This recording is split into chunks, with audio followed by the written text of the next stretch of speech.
Yeah, I'm alive. Hi, guys. I'm back.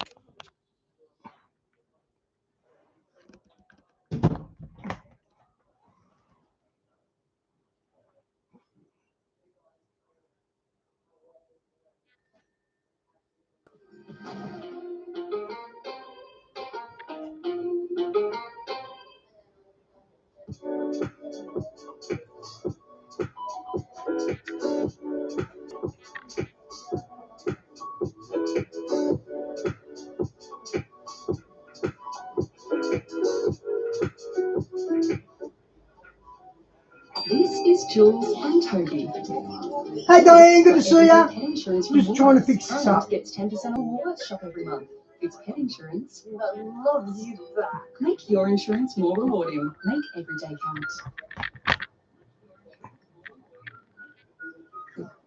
count. You know, third world countries, especially, have been under great oppression from It was a really good weekend, Diane. All the family showed up. A couple of my family showed up. We had a really good weekend. Thank you for asking. other religions that actually it's against the law in India and in Pakistan. It's called to solicit people to come to Christ. So they have to be very careful how they do this, and we're going to be preaching to them. You'll be able to watch it. I'm going to air it if I can. I got to figure out the whole technical way of doing that, but I plan on airing it for you on YouTube, so you can check that out Sunday morning at 7:00 in the morning, 7 a.m. Then you can watch the. Diane, it was only 25 minutes from my place, so my cousin and her old man, me and Gabe, we're going to go up there on our own some weekends just to chill out. It was really good. They had no YouTube on the TVs, though. It was a bit of a downer. Church service under the Big Tent at 9:30 a.m. We'll be sharing that also on YouTube, and I'm gonna leave it on for the whole service as I'm preaching on Sunday and on the keys to the kingdom. So we're gonna give you the whole service, okay? So it's a double header on Sunday morning. So thank you guys. Oh no, I went in there. Mike Brunwell's gonna be here any minute. Anyway, I want to tell you about that, and then also, and there's so much here. Why is Joe Biden? Why did he authorize these long-range missiles this close to Trump taking over and Trump saying, I can end this war? Why just sit back, go back to the beach. You know, I wouldn't care if the president just spent the rest of the next 60 days down in the beach. If it's too cold in Delaware, and going down to Florida or hang out with President Trump and Elon Musk or whatever and Mar-a-Lago, and just chill, dude. Just chill. Don't go crazy, Joe. Don't start shooting. Don't start poking the bear. What is he doing? And this is serious. I've been poking the bear for 3 years now, nearly. Because and I mean, is he? Some people think he's trying to stay in power. You know, no. I went and did some serious research on this. And throughout history, never ever has a president been left in power because of a war, ever. And in every war that we've ever fought, there was an election during it. And someone else was voted in. The only time that they wanted someone to stay longer was, of course, Franklin Delano Roosevelt. And that was not just because of war, but that was because he was bringing them through the Great Depression. And they just didn't want to. Country had hit rock bottom, and he was bringing them out of it. And they just didn't want to mess that up. But then they changed it and went back to the 2-term deal because you just don't want to start having people in there longer than 2 terms. But I don't know what. So don't worry, Joe's not trying to start a war to stay in power. He's leaving, okay? But is he? What is he? Just don't know what he's doing? Did somebody talk him into this? What is the purpose? Is it because Trump is trying to end it? I don't understand it. Don't poke the bear, Joe. Mr. Biden, President Biden, please just don't do that. Hey, we got enough issues the way it is. And of course, there's so many other things that we're looking at right now. We don't want, we got Vladimir Putin going on national television in Moscow talking about how he'll just blow everybody up, and this isn't good. This isn't good at all. Mike around the world is going to join us here in just a moment, and we're going to ask him about all of these different things that are going on, the storms, the war in Ukraine, the war in Israel, and all of these tremendous, this dream team that President Trump is putting together. It's incredible. I was looking at all of the different folks he had chosen. It's just incredible. Now he's got Dr. Oz in there. Oz is going to be taking care of Medicaid and Medicare. He did go back and get Matt Whitaker, who once was the hey, boss, good to see you, mate. Attorney General, acting Attorney General. Now he's going to be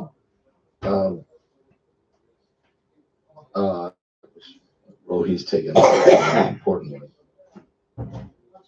There's so many really great choices, and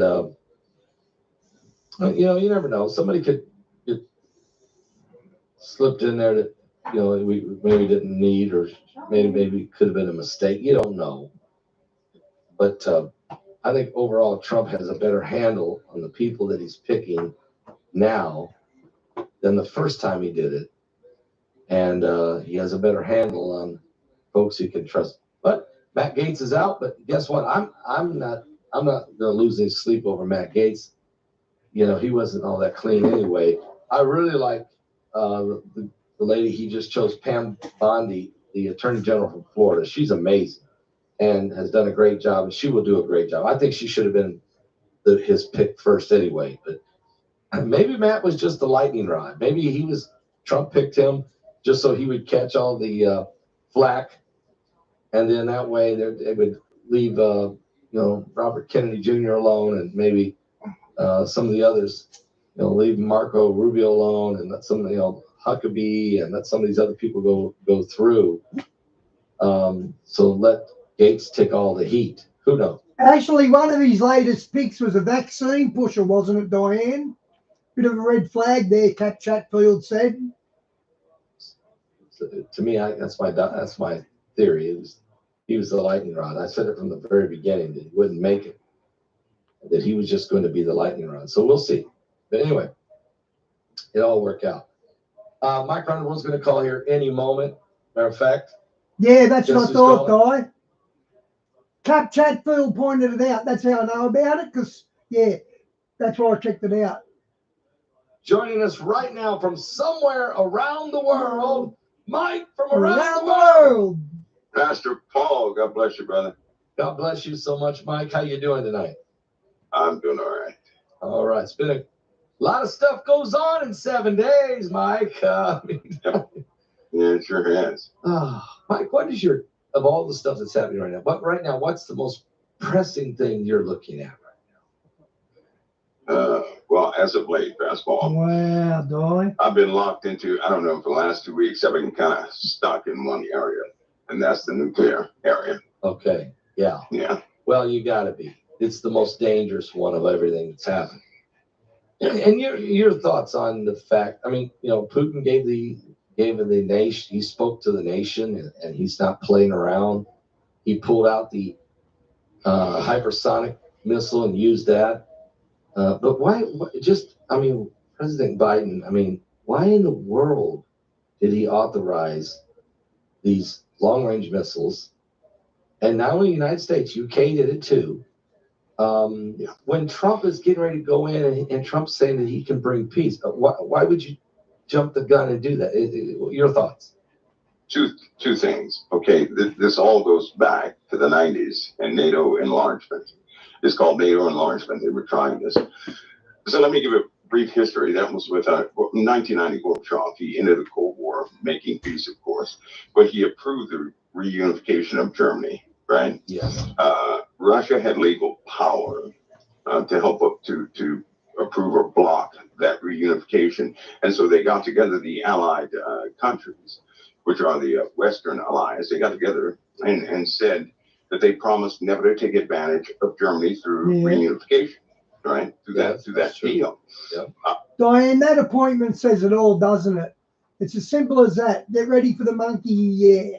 Won't say the rest. So the U.S. promised not to move eastward. Basically, NATO promised not to move eastward, and it was honored by who's the guy's Hans Dietrich, the German foreign minister at the time. Yeah. So when it came to December 1991, Russia becomes that succession state or a continuation state. But in 1994, when Cheney and Wolfowitz, they start to strengthen NATO. Yep. Make it bigger and larger again. And they had a plan. They wanted to surround Russia in the Black Sea, which was, he'd lost his mind, right? And so that would have been Ukraine, Romania, Bulgaria, Turkey, Georgia. They would have all become NATO countries, right? Yeah. Surrounding, they would have surrounded Russia's Navy fleet, which was in Crimea at the time. But this plan has been going forward all this time. This is what they want to do. Putin got onto it, said no. And so he took Crimea. Crimea was their objective, to surround Crimea. Yeah. But that was the objective. Had they done that, they could have just forced Putin to become part of the Western alliance anyway, right? Because he would have But been he said no. completely surrounded, and they were trying to landlock him almost. There you go. There you go. That's what they were trying to do. So it was a plan of insanity. It didn't work. So he took Crimea. Then he took the Ukraine. Of course, Zelensky, this guy, they put him in there. That was part of them setting up a government. I hate to say that. I hate to say that for all the people that believe the propaganda. But this has been a war between the USA and Russia, and part of the enlargement of NATO, right? So they're still trying to do that. Yeah. They're still trying to do that. The only problem is Russia has gone to their plan. They said no. He caused some resistance, and we tried. That's why they keep the Ukraine in the news. They keep it in the news so no one suspects that it's the USA and Russia. So what we've been having is this: the Ukraine doesn't make a move without America's might. Right. They haven't made a move without America's might money. Everybody should have found out that we were paying for everything over there, right? So it was set up quite well, and the propaganda machine kept going forward. And so, but it's all folded. President Trump said he can end that one day because he'll stop that agenda, which has been going forward for 30 years. So we get to this point now, they're still trying. They're still trying to establish that broad alliance or the enlargement of NATO, and it's not working. And so Putin, they underrated what happened with him, because that missile everybody supposedly saw, there were two, not one, there were two. One, Pascal, one was the one you saw that came over the city, and out of the clouds, these little tiny things came from the clouds, right? What was they, like little missiles, or what was that? No. Those were MIRVs. Those were MIRVs. A MIRV is a multiple independently targeted re-entry vehicle. Those were MIRVs. And you know what? Just yesterday, what's that? I was talking to everybody about. I just kind of confessed. I can't shake this feeling about this nuclear issue that we're about to face. And here he does that. So those are MIRVs. That's part of a ICBM. That's RS-24. All right. Okay. RS-24. Are you saying that the hypersonic missile had a bunch of little MIRVs on it? No. Let me explain. The ICBM is a RS-24. It's an intercontinental ballistic missile, the big boy. All right. It has a range of 6,800 miles. All right, so it can hit anywhere. Those little tiny vehicles were in the warhead. It has three stages: 2 solid fuel, 1 liquid fuel, and when it launches, what's called those little MIRVs, they sit inside of a bus stage, or that's a reentry bus that carries those small MIRVs. They travel at Mach 25. They're fast. I know. I've seen the video. Eight of them are in a warhead. Each one has a yield of over 50 kilotons. So think about something. He launched. This was denuclearized. but it was an ICBM. It was a real ICBM. It's the first time in history anybody has ever launched an ICBM of that classification at anybody. That's the first time in history. Ever. He's not playing games. No, he's not. This was, and see, they shut down the embassy a few days after that. Yes, I do. They shut down the embassy. They were expecting a missile barrage or something, right? Yes. So they knew, intelligence had picked up that liquid fuel was being transported to this thing, but they didn't know it was going to that thing. He's not playing games. That's a warning shot across the bow. Something else happened too. What's that? There were some missiles that overwhelmed U.S. defenses. Now, of course, the USA is they're disputing. They're not even talking. Everything. All right, you could show them video. You can pull the nomenclature off the missile. They'll say, no, that's outrageous. But we're in a situation. That was the first time an ICBM has ever been launched, right? Yeah. In this type of situation, at anybody, certainly that time, right? Yes. That was an RS-24. Yes.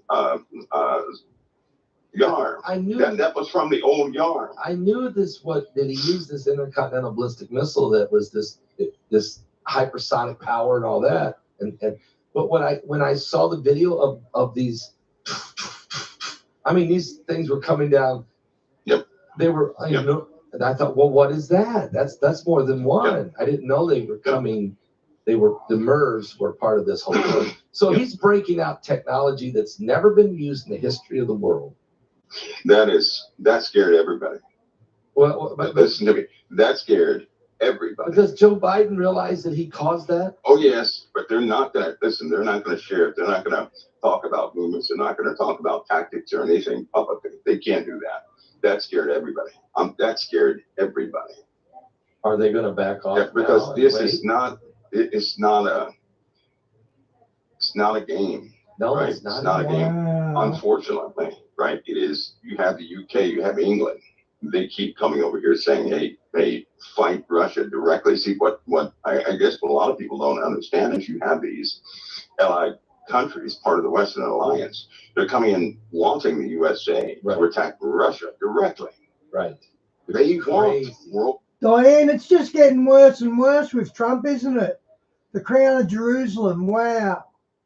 World War III. Which is crazy. They want it. And they're pushing for it. So we have a situation right now, and it's unfortunate because we have a real situation now. Nobody knows what's going to become of it. Let me ask you this question. Okay, so we know that Trump is going to be in office hopefully in 60 days. Putin's got to know.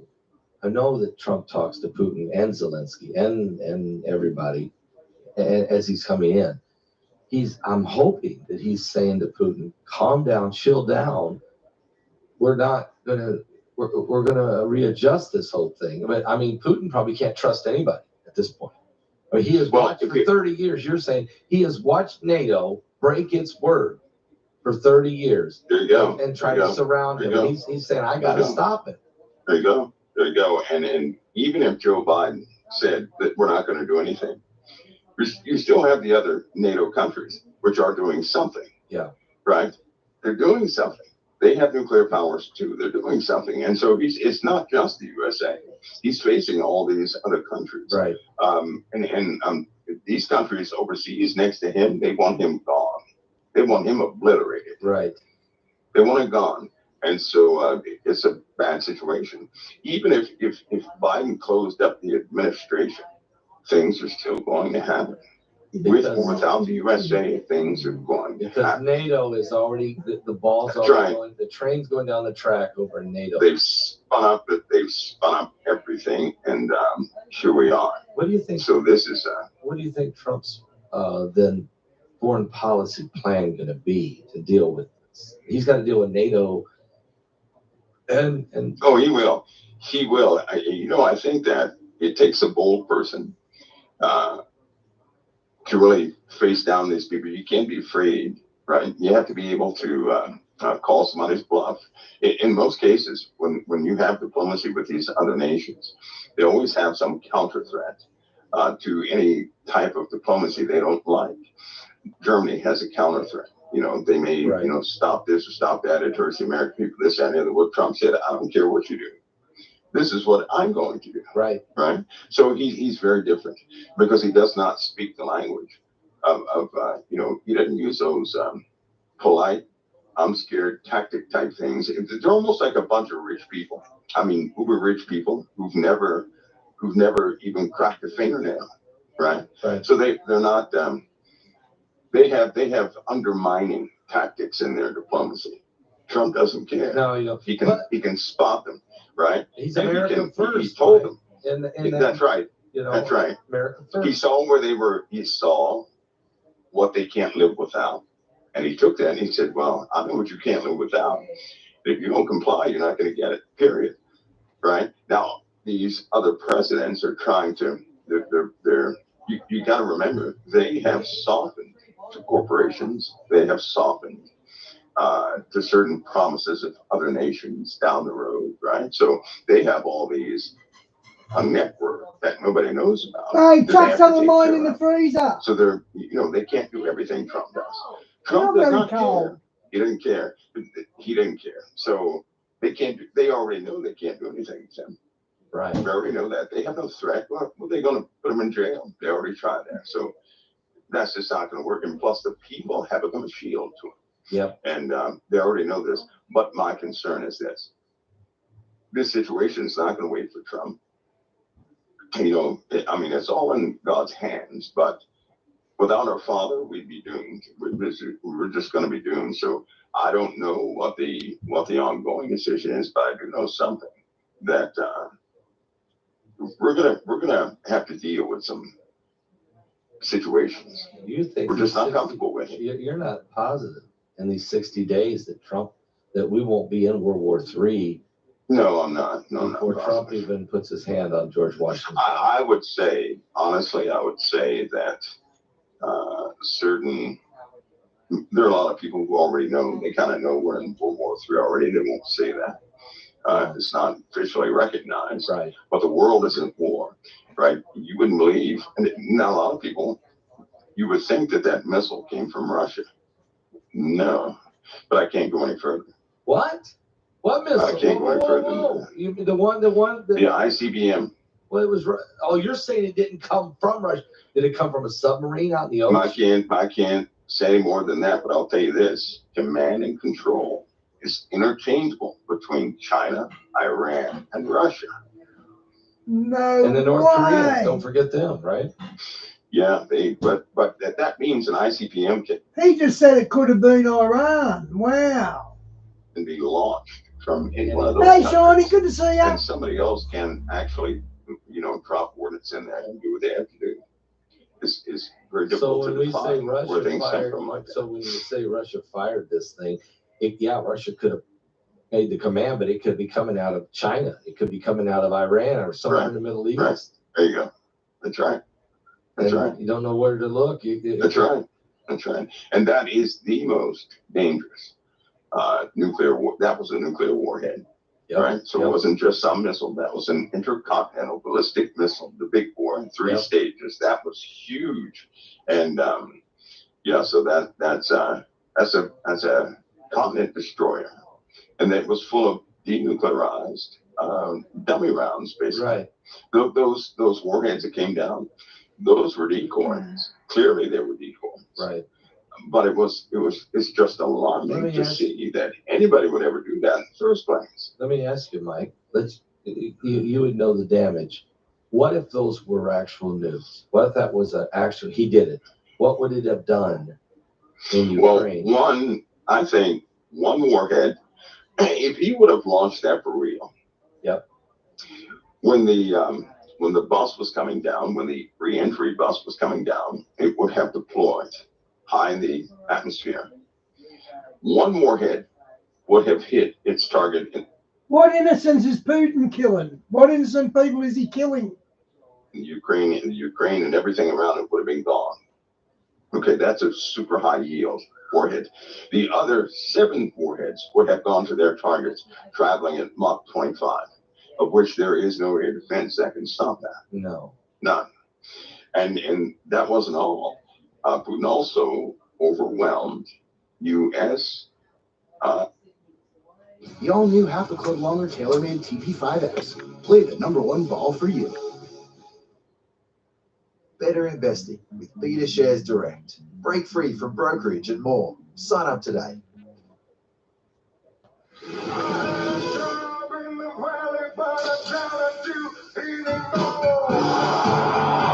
Okay, Shawnee, I don't know if you know this. In 2014, Ukraine had an election where it was a pro-Russia guy and a pro-American guy. The pro-American guy was Zelensky.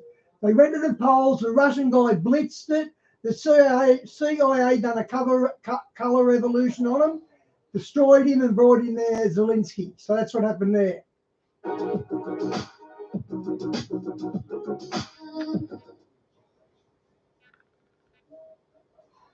Air defenses. Defenses, yes. We couldn't stop it. We couldn't stop it. But that wasn't the ICBM. This was something else he did simultaneously with the ICBM. Yeah, me too.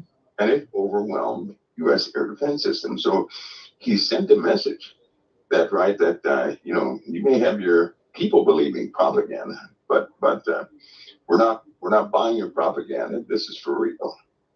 If he's pushed into a corner, right, I'm telling you right now, he will not play the language that's being used with Putin and his people. It's not some joking language. He's not playing around.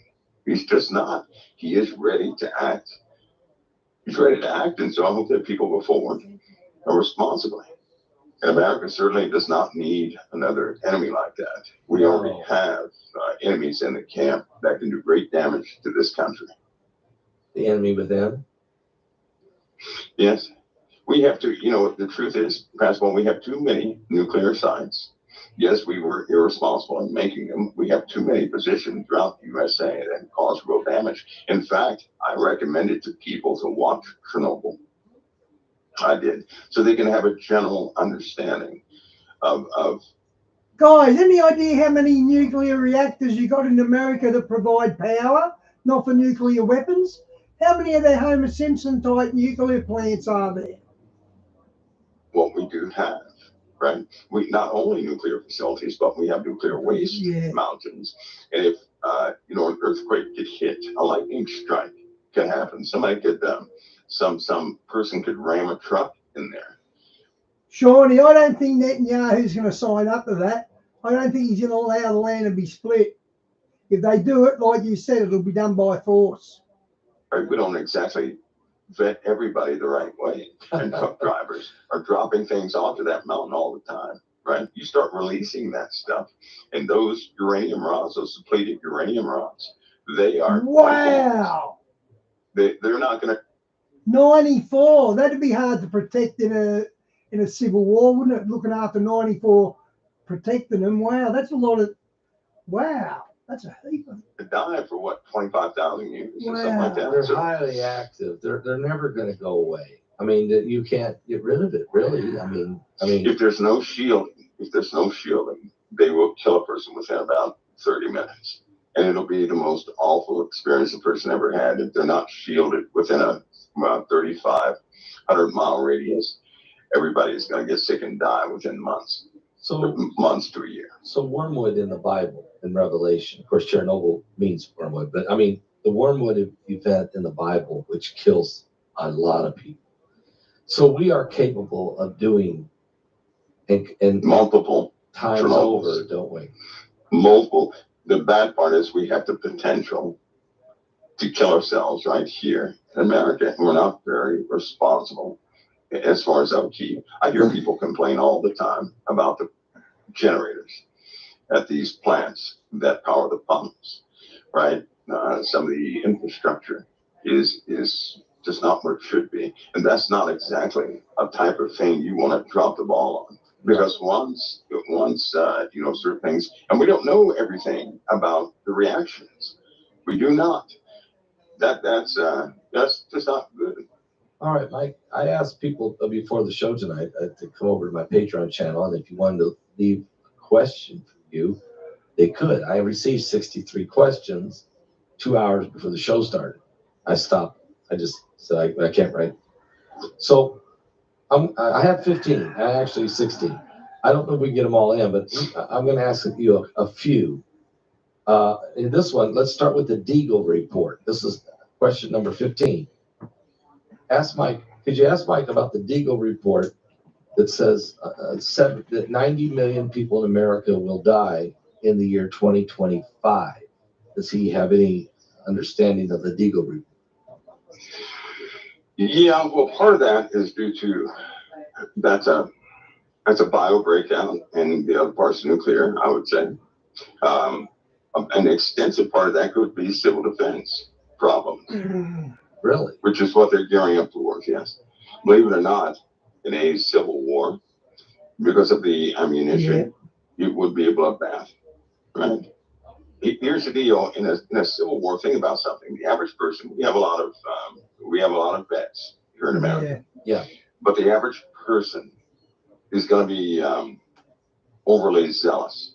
For example, if a person walks up to your house in the middle of the night, and we're in the middle of a civil war, that person will likely not survive because people are going to think the worst. They do that right now about everything. They're always jumping the gun. They won't give anybody the benefit of the doubt. And people are slowly losing their humanity.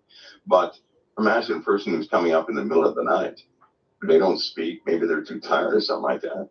They get shot. But in truth, they were looking for a can of food. Yeah. Right? Yeah. So you have a lot of situations like that. So the innocent folks that will die just like that will be numerous. Then you have this lack of contact that people will have. They don't exactly make themselves clear. No. So with these militias and everything else that have been formed, these guys have a lot of firepower. And you put that in you get the wrong person attempting to lead these groups. You have professionals all day. It's really going to boil down to a person's ability to control him or herself, to have discipline. And that's going to be the missing element in a lot of these people is discipline. They just won't have the discipline. They're going to be nervous. It's a very confusing situation. So that could really cause us some problems. There's no other time in history where America has been armed like today. That's the problem, right? If a civil war breaks out, that wouldn't be good because people will not communicate the way they should in that type of situation. So because of all the potential dangerous situations you can imagine, rogue events could take place that would be devastating to large amounts of people. And so that's that terrorism, right? And we're back to the nuclear issue. One of my greatest concerns is that somebody already has too much knowledge of how things work and that they're plotting something, waiting on some order. People have to remember these folks from overseas. When people who are Americans, when they are indoctrinated, they pick up the spirit from these folks overseas who desire to kill themselves. They want to suffer. So that means a person can inject themselves with a deadly pathogen, right? See, about 10 of them do this, right? They would gladly do this. They would gladly do this and come over here and come over their craft, a boat or something like that. That's right. And then there are pathogens out there that if you get in contact with a person, that person only has 24 hours. And we're not talking about hemorrhagic fever either. We're talking about things much, much worse. So there are things like that can happen. You have folks who have a lot of money. They're executives, yet they have strong international interests. They could easily compromise one of these facilities, one of these dormant facilities, and that will be the end of it all. And if one plant ignites, right? Diane, that seems to be legit, that Deagle report. Seems to be an official document. What do you think the expectations are? Let me give you one scenario. There's a line of nuclear facilities that goes from Texas all the way up to Great Lakes, right? So if one of those goes, we also have oil pipelines and gas lines going in the same direction. If one goes, it will ignite the gas and the oil. Now the oil, they have those outlet vents. All of those will ignite, right? You're talking about 2,800 degrees. That's how hot that the nuclear material will get. You're talking about fission, not fire. That will ignite everything. And in that case, that's the end of us. That will be the end of the entirety of the center of America, and everybody else, good luck. But then that will also ignite other facilities. That would be okay with just one nuclear facility. We don't have just one. We have lots. We have a whole lot. We have too many. And I don't know what they were thinking about making too many in the first place, but we're the generation that has to deal with the consequences of those things. And we can't exactly trust everybody in America, right? They're here. I can tell you right now, some are waiting on President Trump to get in office, and some are not waiting. Let me ask you this. You've talked a lot about a water event that could take place and that eventually is going to take place. Oh, it will, yeah. One person that asked a question in that was, could an East Coast water event happen due to war, like a submarine, some detonation by Russia? Can that create a tsunami? Sure can. We have an Atlantic anomaly. We have a crack in the Atlantic. We have issues in the Atlantic, right? We also have a lot of nuclear power under the water in the Atlantic. So imagine if a nuclear sub was taken down or something like that, and it didn't exactly explode topside, but bottom side. We already have a fragile floor in the Atlantic. Is cracking all over the place. We have magma breaches, Nicholas coming up from the floor. So that would just, increase that. They already know that if any Shawnee, they're allowed to lie on their peace agreements as Muslims. They're allowed to tell lies. Gets to a specific depth, it's going to cause a type of cavity wave, concussion cavity wave, that will collapse the East Coast of America. The East Coast of America is full of honeycombs, right? The honeycombs are full of water, a lot of cases. Army Corps of Engineers normally checks on these honeycombs. If they ever start giving way, well, that's it for the East Coast. If we start having land collapses, that's unstoppable. In a wave of untold magnitude, right? We'll likely go out to the Atlantic and come right back. And then, there we go. Be a domino effect. It would. All right, Mike. One question we have tonight from one of our viewers was, could December 14th event prevent Trump from going into office? Great question. Or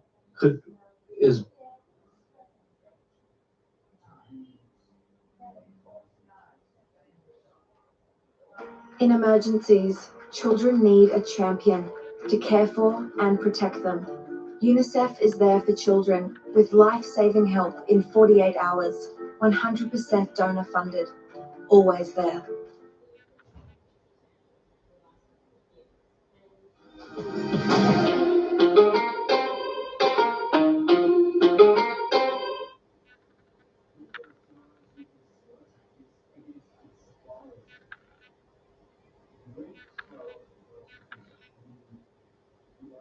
Sheet Society sale of the year is on.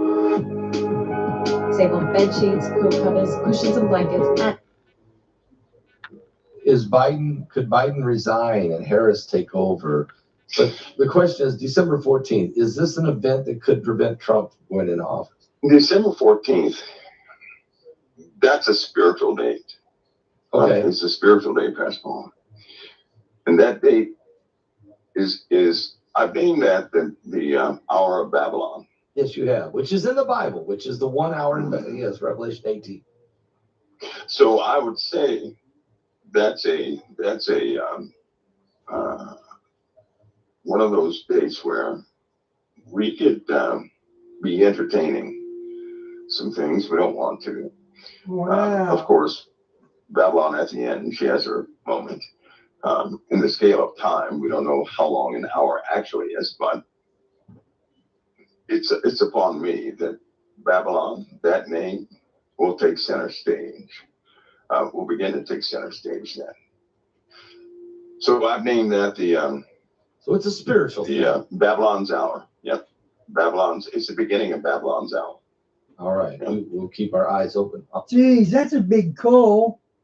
On that. And we have to look more in the spiritual realm of things that could happen at hours. We will watch that.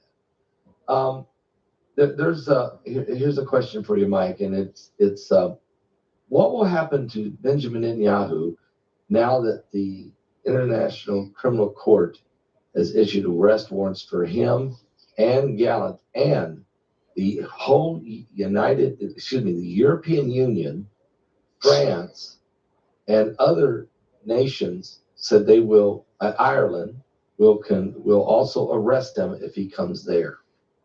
And our government said the same thing. It was in the paper this morning, guys. So our government's turned their back on Israel, which is not good for Australia. Well, take note that he's had an arrest warrant before. Right. He's dealt with that. He's in Israel, and America's still an ally. They're not going to do anything where America's involved. And where he has a critical role in the Middle East, they won't do a thing, and they already know it. A lot of that is posture. Okay. A lot of it is. But on the sober side of this, he's hunted every single day by the entirety of the Middle East. He's the reason, in Turkey's view, that the Middle East is turning against Israel. So that gives Israel no more than a month before everybody is against her. Everybody. Right? They're going to openly be against her. Because of Trump coming in and his regime? No, because of, Trump and Netanyahu, right? They already know the relationship. They already know that Israel is going to be bolstered by this. And so in the eyes of the Middle East, this is their language. If we don't do something now, we'll never get a chance. And the Allah, they say, is, he has a mandate that they do what they have to do now in their faith. And they're getting together on this. America must be taken out at the same time Israel is taken out. Yep. Okay. So we all know how satanic forces work. That is satanic forces at its best. But I've heard the Japan wasn't an accident, but I didn't know the motives behind them, Vas. It's still in God's timing. They're going to try. We know at some point we're going to have some. I do believe that Trump was selected to bring us through a difficult time. I do believe that. I do believe that. He has a lot to clean up. He has been trained. I remember when he first went through, when they were trying to get him, and this was a weekly thing with us. I could not shake it from my spirit that he was being tried. It's like an exercise. He was being stretched on every single side to be qualified, because the next phase that we go through is going to require somebody just like him to get us through. It's that we can't do it with a weak person. We have to do it with, it's going to take a stubborn person. And just as God has used many people for many different things, I'm certainly not picking on who he uses. But he's saying selected for God, so it's a sneaky way of saying it. Right? Of strength of resolve. People may not agree with his character. People may not agree with his tactics or anything else. But one thing they can never say that he is not very stern in his direction he goes. Wherever he goes, he announces it, goes there, he gets whatever done he has to get done, and there's the deal. Yeah. God has used King Nebuchadnezzar in the Old Testament for all those who just simply want to believe that Trump is just this, terrible individual. Well, check this out. God used King Nebuchadnezzar to save Jerusalem. Yep. In the book of Jeremiah, he said, he told them, I exiled you to save you, to keep you alive, not to kill you. That was my grace on you. And so the dodo priests that stayed in Jerusalem, they all died because they were disobedient. Yep. God said, go to King Nebuchadnezzar. I've given him authority over everything so that you guys can be saved. Yep. So nobody can, it's not a good idea to question what the Lord is doing. Nobody can stop it anyway. And if we eventually see it, Satan does not have free reign in the earth. He can only do what God has allows. Given him a leash to do. Right? And King Cyrus. King Cyrus is another one that. That's right. That's right. When so they came to him and said, hey, look, Daniel, I think, look, Jeremiah prophesied we'd be here 70 years. That's right. And, that's right. And then we get to go home. And he said, then I'm going to send you home. Okay, then good. As a matter of fact, I'm going to send you with some gold and silver and food and mason workers and carpenters and go rebuild Jerusalem. King Cyrus wasn't a believer. I mean, you know what I'm saying? But he got the job done. He got it done. So God will often call some outsider. He'll do it, right? Somebody who's not taken by normal things. And it does not mean they're absolutely condemned either. That's not what it means. No. Because all of us were not squeaky clean when we first began. We just were not. And so somebody told me too, they said, well, you know. Hey Google, set alarm for So 45 minutes. There, your alarm's set for 12:29 p.m. I've got a pie in the oven, guys. Uses corrupted people, and how can they get away with that? I said, nobody gets away with anything. But Trump is changing. He is not the same person he was in 2006. Because I told you before, and when Trump first got in office, I didn't like Trump. You didn't like him. I did not like him because I just didn't like him. But then I saw his work ethic. Yeah. I said, wait a minute, this guy's going to change. He's going to change. Because he considers people. No matter what he's done, no matter what he does, he considers the stance of another. Yeah. So people have, at the end of the day, people are going to, you know, they're going to have their own mind about things, but God does not make mistakes. Nope. He does. He knows exactly what he's doing. And plus, his name is Trump. How in the world, you know, when it was Trump Pence and people stopped talking about it, I said, how can people just ignore that? How can they ignore that? The last you Trump. Don't get, you do not get, there's that, come on, the most powerful nation in the world. And we get a president whose last name is Trump. Yeah. Are you kidding me? Are you serious? And he's back again in this predicament that we're in. And it's such a time, and isn't it a good thing that the 4 years in between, if he'd done that, he wouldn't have been in a position for this. Plus, God was doing work on him. He would have been compromised. Oh, you cannot go 2 terms as a president. Have you noticed that the second term? Let me ask you the second term, all presidents. Yes. All presidents, they change at the second term. Every single last one. They go through a phase where it's almost like they're hypnotized, and they get a phone call, and they can be stopped. They can be talking to somebody. They get a phone call. They're stopped they're like robots or something, but they're not robots. And then they will change in a drop of a dime. They become very different when you do that dual term. And he didn't go through that. Let me ask you this question, Mike. Yes, sir. You brought this up before in the past. You said when a president, that second term, Shawnee, he's going to have to face the music. Okay, he's going to face the devil. King of the world, right? King of the world. Trump's doing two different. What do you think this means? Is he being spared this encounter? Is God using them? They're not consecutive. They're not consecutive. They're not consecutive, and so you know that a lot of people were saying, well, if he wins this election, he's going to have to meet the King of the world. I kept saying, I don't think so. I don't think he's going to do it. Oh. Nexus Super Protein Sparkling Water. Stay nourished, feel refreshed, taste the difference. Packed with 15.5 grams of protein in every can. Sugar-free and in 3 fierce flavors. Water plus protein. How refreshing. Available at Woolworths. Baby Bunting Cyber Month just got bigger with more deals across our wide range. Bye, Baby Bunting.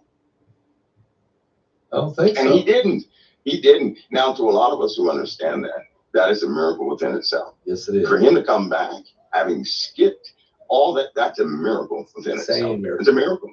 It's a miracle within itself. Well, it shows me that God is directing, right? Look, God is in control. When are we going to finally agree? When are we going to quit questioning God, right? He's in control. And so we shouldn't be so, we ball ourselves up in a ball of confusion of our own fear, and we don't give God enough credit. God trusts us a whole lot more than we trust him. And it's really the other way around.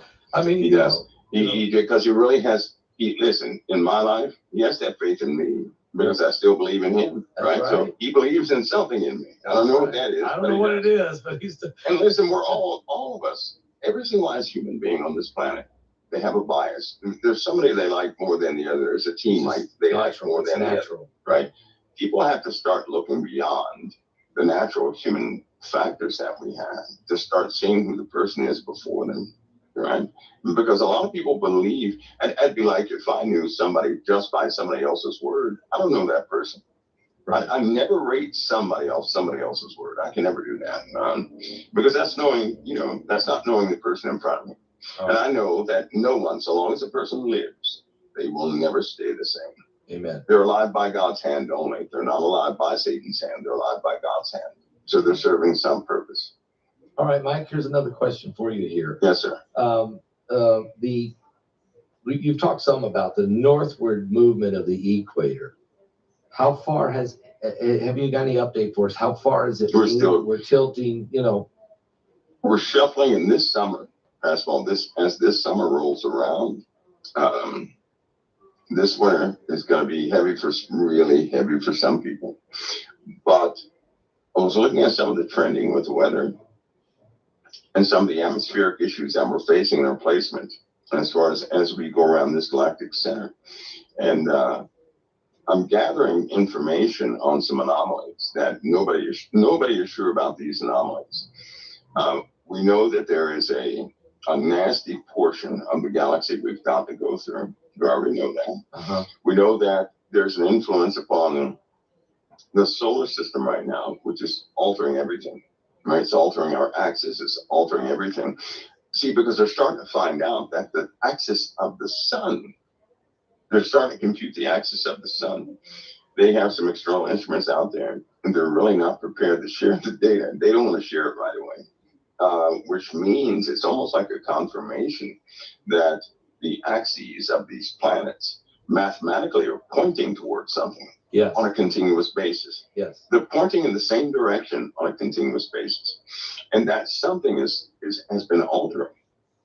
It's been altering perfectly, which means it's following a course, which means it's connected to us, right? It's very close to us. This influence is very close to us. So we will begin to encounter this summer, I would say, is one of those opening times where the heavens are just not good like they've ever been before. I do not believe the heavens will be silent this summer coming up. I don't believe that. There are some critical reports that will be coming out from some incursions that will face anyway, that have nothing to do with our topic. This is something new. So we're going to see some things anyway. I believe that it's going to open up and people will be able to judge that for themselves. Then they can get down to the nitty-gritty. But what that means is our planet is going to go through some rapid changes. That means you just watch this month. This is November, right? Yes. Just if we continue to live in this month, watch the drastic changes with the atmosphere and some of these storms. We think we've seen this. We have not seen this storm, but we will see some storms. We're going to see, like I said, that was a couple months ago, I said in the middle of winter, 80-mile-an-hour winds for a snowstorm, or hurricane force winds for a snowstorm. Do you know, lights were going out all over the place yesterday because of the winds? Yeah. Right? So in the middle, I'm telling people right now, in the middle of winter, when it's cold, they're going to lose power. Because most of the transformers that are out there were made from cheap materials. They are not utilizing certain metals they used to.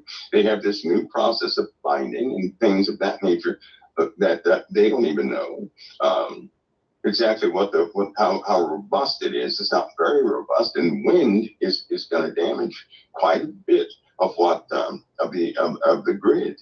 They have the grid on a network for rapid shutdown everywhere, right? Wow. Redirect stations and everything else. So that means if they feel hey, good to see you. They're going to shut it off before the weather does anything, right? People ought to get ready for ice, unusual conditions, rapid changes in temperature. All this is going to cause wear and tear on these transformers and all these top electrical devices, right? We're going to have 2 years worth of damage just in 2 months, just in, I'd say, December and January, right? So I'm going we well, should get thanks. ready. If the hurricanes, How that about was a you? prelude to some of the outages that we're about to experience. Of course, in the winter, it's hard to get from one place to another. Oh, it's really hard. So I hope that people take heed and they understand the term foreshadowing, because we're getting these warnings, these demonstrations But are people going to pay attention and say, well, that could happen to me in the middle of winter, and then what? So then people have to take some sort of precaution, right? Well, let me ask you, Mike, because again, as you just mentioned, California, Washington, Oregon area, they get hit with what they're calling. I miss you guys too, Di. I really did. Now you've talked about atmospheric rivers before, and now they're calling this thing combined with a bomb cyclone. Then they called it a bombogenesis. Bombogenesis. Yeah. So I mean, atmospheric compression. You explain that to us to where we know now that there's pressure pushing the atmosphere down, pushing the jet streams down, creating a whole lot more violent climate environment, right? And something else is out there pulling a gravitational pull. If we can call it whatever we want to, binary system, planet X, whatever you want to say, but something out there is pulling on the entire solar system, right? So yes, it is. You're saying the next 2 months we're going to see some incredible weather that's going to create some massive power outage. Wow. Yes, we are. Snow, sleet. I hope that people are ready. All the above. All the above. You heard it. And that all this is a prelude, Pascal. That might start the depopulation they're talking about in 2025. Because we're still going to have the water event. We're going to have that. We're going to have that water event. This Earth is going to be shallow water in a lot of places. Other places are going to be gone. Let me give you an example of something that happened last week. Okay. Right now, I can't tell you where, but I will. There was a place where half an island went under. Half an island just went under. Just went under. Just went under. There's a place in America, well, connected to America, and a large portion of it just went under. It just gave way. This is happening everywhere. Whoa, that sounds like an imploding or a collapsing. We have tectonic shifting taking place. It's quite silent, right? Wow. But it does not stop the upwells of land masses, dirt, soils, and everything. Gases are being released like never before. There was in Mexico, there was a half mile. I guess you could say a dirt berm that came up right in the waters, and bubbles were to the left of it and to the right of it. This berm was, how long was this berm? They say about 800 meters long. Gases are being released all over the place, all over the planet. Gases are, which means we're getting very close to that time where everybody smells sulfur and methane everywhere on planet Earth. Wow. It's really happening a lot in the deserts. Certain places in the deserts, fires are breaching the deserts in the ground. I never knew about the sulfur. We're all going to breathe sulfur. And so we have a lot of geological changes taking place. They're not slowing down. It's just that the news is, well, they don't cover truth anyway. Yes, they sure don't. They're pretty bad. All right, here's a question. I'm going to do 2 questions at once, tie 2 together. Matt Gaetz just bowed out today. I've been saying he wasn't going to make it, that maybe he was just a lightning rod to take the pressure off some of the others. I don't know. But Pam Bondi, who's the Attorney General in Florida, has been chosen, and she's excellent, so she'll go right through as Attorney General. But she's tough as nails. Hegseth for Secretary of Defense. I don't know what's going to happen there. Robert F. Kennedy Jr. He's going to take on big pharma and big food. Hegseth will be taking on really a military-industrial complex, and then Tulsi Gabbard in intelligence. No, I haven't lined it up yet. I was never here, the Rumble. I don't know how really to do it. I've got it loaded. I just don't know how to work live stream on it. My question is, with those people in the cabinet or trying to get into the cabinet for President Trump, there's also information that said that a Terminator device was sent to a war zone. I don't know what this. So true, Diane. And Gabe's gone out for lunch with a friend, so I can't do it today anyway. Is the question. Is there such a thing as a Terminator device sent to a war zone? And is that tied in any way to these people that Trump's trying to put into office? Trump's put people in the office to take on big industry. Yeah, and you know what? I wish he had not. I wish he had not said all that, because we know they have to go through Senate confirmation hearings. Matt Gaetz, for example, they demanded that he disclose, that things be disclosed to the public if he was to go forward, and to drudge up things like that. Well, he said, no, I'm not doing that. Right. And so for the sake of President Trump and his administration, he withdrew himself. He withdrew himself. Mum's worse than me. She can barely work a mobile phone. So, which is honorable. That's honorable. But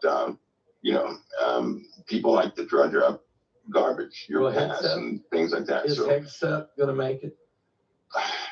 Pastor, it's again, when they go through that Senate confirmation hearing, they're gonna, and I know, they're gonna dig up everything they can find and put it before them. Their new thing now is when they find junk and garbage, right, to disclose it to the public. That's the new thing now. It's a new standard now. And so, Is your super delivering strong performance?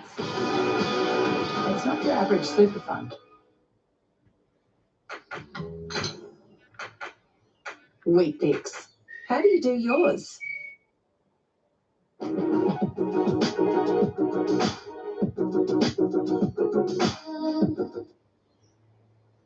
that's why we're President Trump or everybody out there had not made a big deal over, these guys are going to stop this or stop that. Right. It would have been easier. That's declaring war. Yeah. Right. That's declaring war on somebody who's sitting there, and that's never a good way to, enter in there. Yeah. So there could be some casualties, I guess you could say, there are going to be some name swaps and things of that nature. It's inevitable.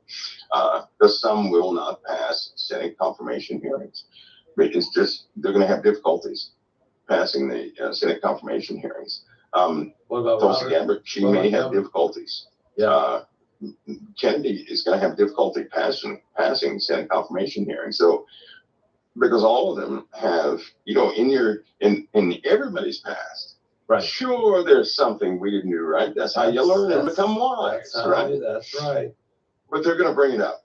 They're going to put it before the public and embellish it a little bit while they do that, right? They do. It's almost like I hate those Senate confirmation hearings sometimes because that's what Satan does. Hey, Kelly, good to see you. He brings up this stuff and says, "Oh, look how bad this person is." Well, you big dumb. That's how we're supposed. We're sinners saved by grace. If we didn't do those things, then Christ would not be for us. So any Christian out there is automatically admitting that they were a curveball before they were a crusader for righteousness. Yep. Anyway. Good point. Yeah, it's gonna be a fight. It'll be a big fight, but Trump will get most of the people he wants in, and then the ones that can't get through it, it has to put a substitute in there. He knows though. He knows. You better believe he's got people on the back burner knocking down the door, trying to they're gonna give it their best. Yeah.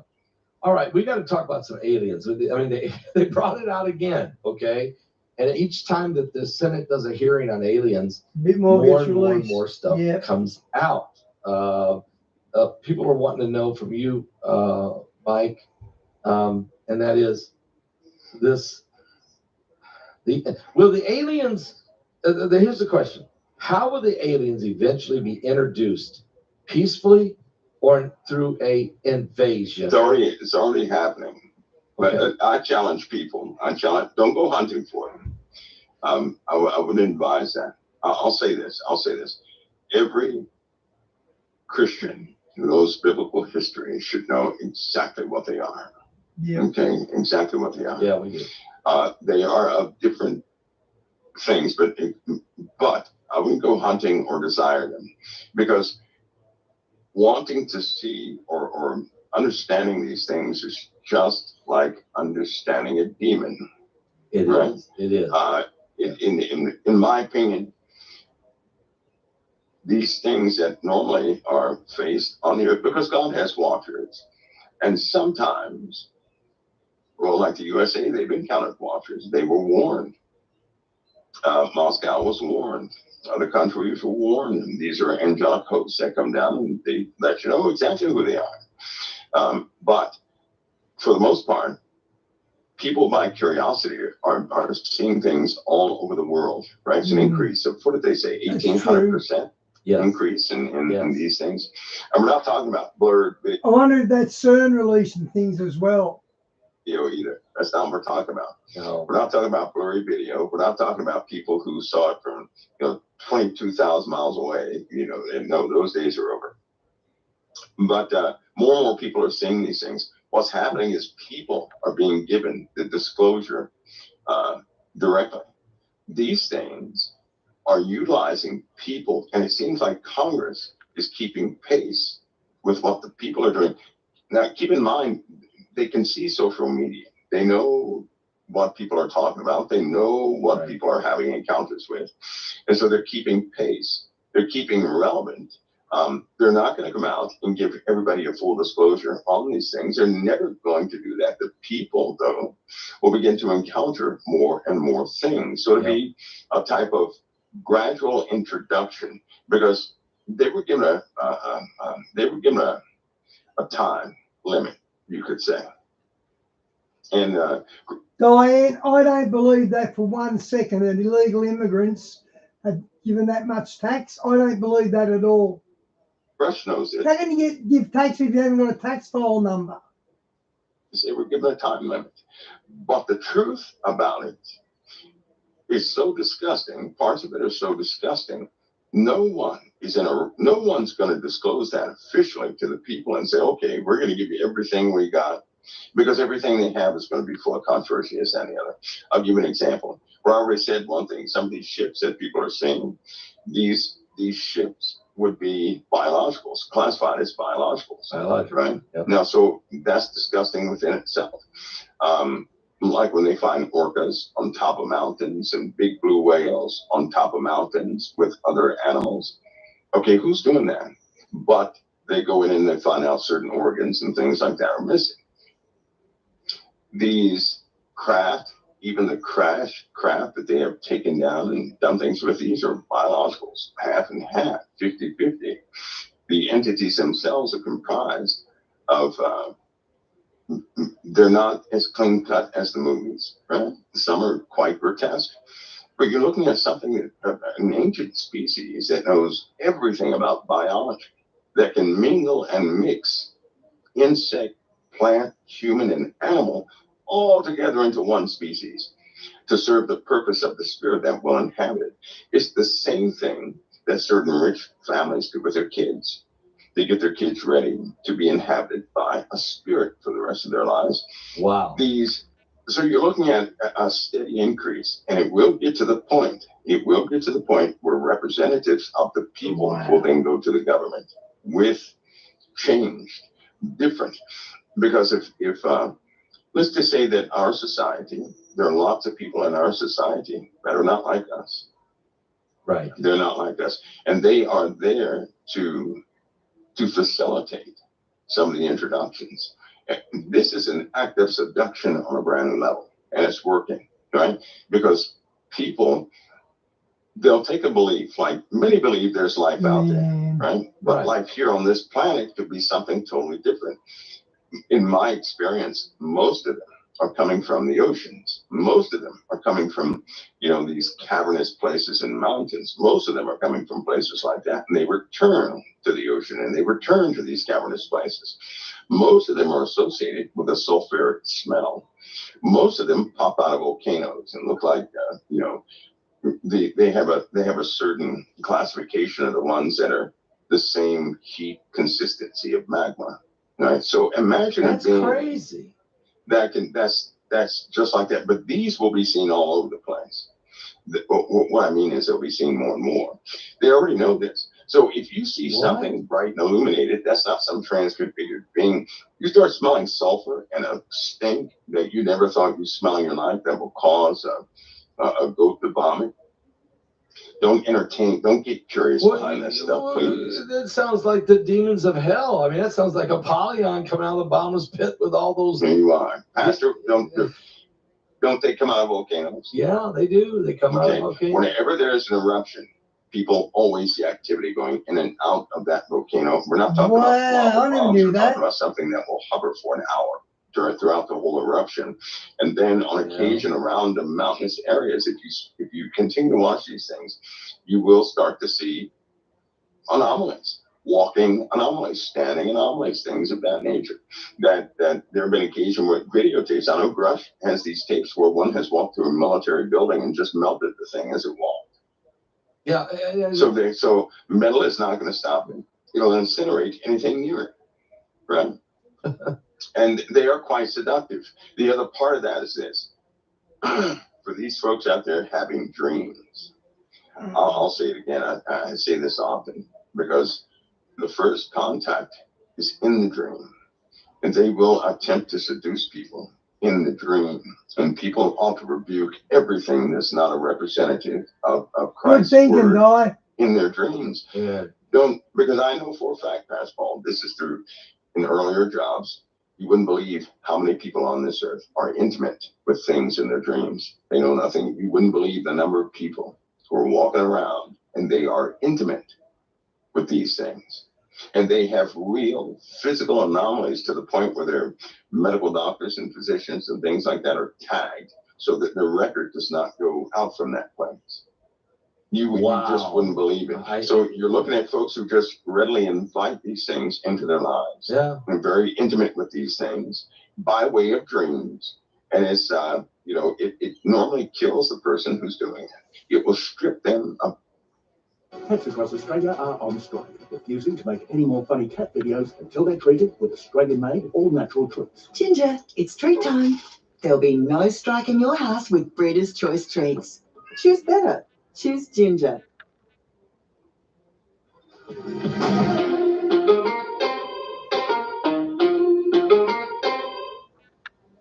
Get up to 60% off everything at BetShed's Black Friday sale. Hurry, ends Monday. Sail the Mediterranean coastline and wander through cities rich with history and culture. With Viking, you'll discover them of everything they are with a false promise. Because anything that ever comes to anybody and says you're special, that's what you turn away from. You better get away from it. Turn away from it.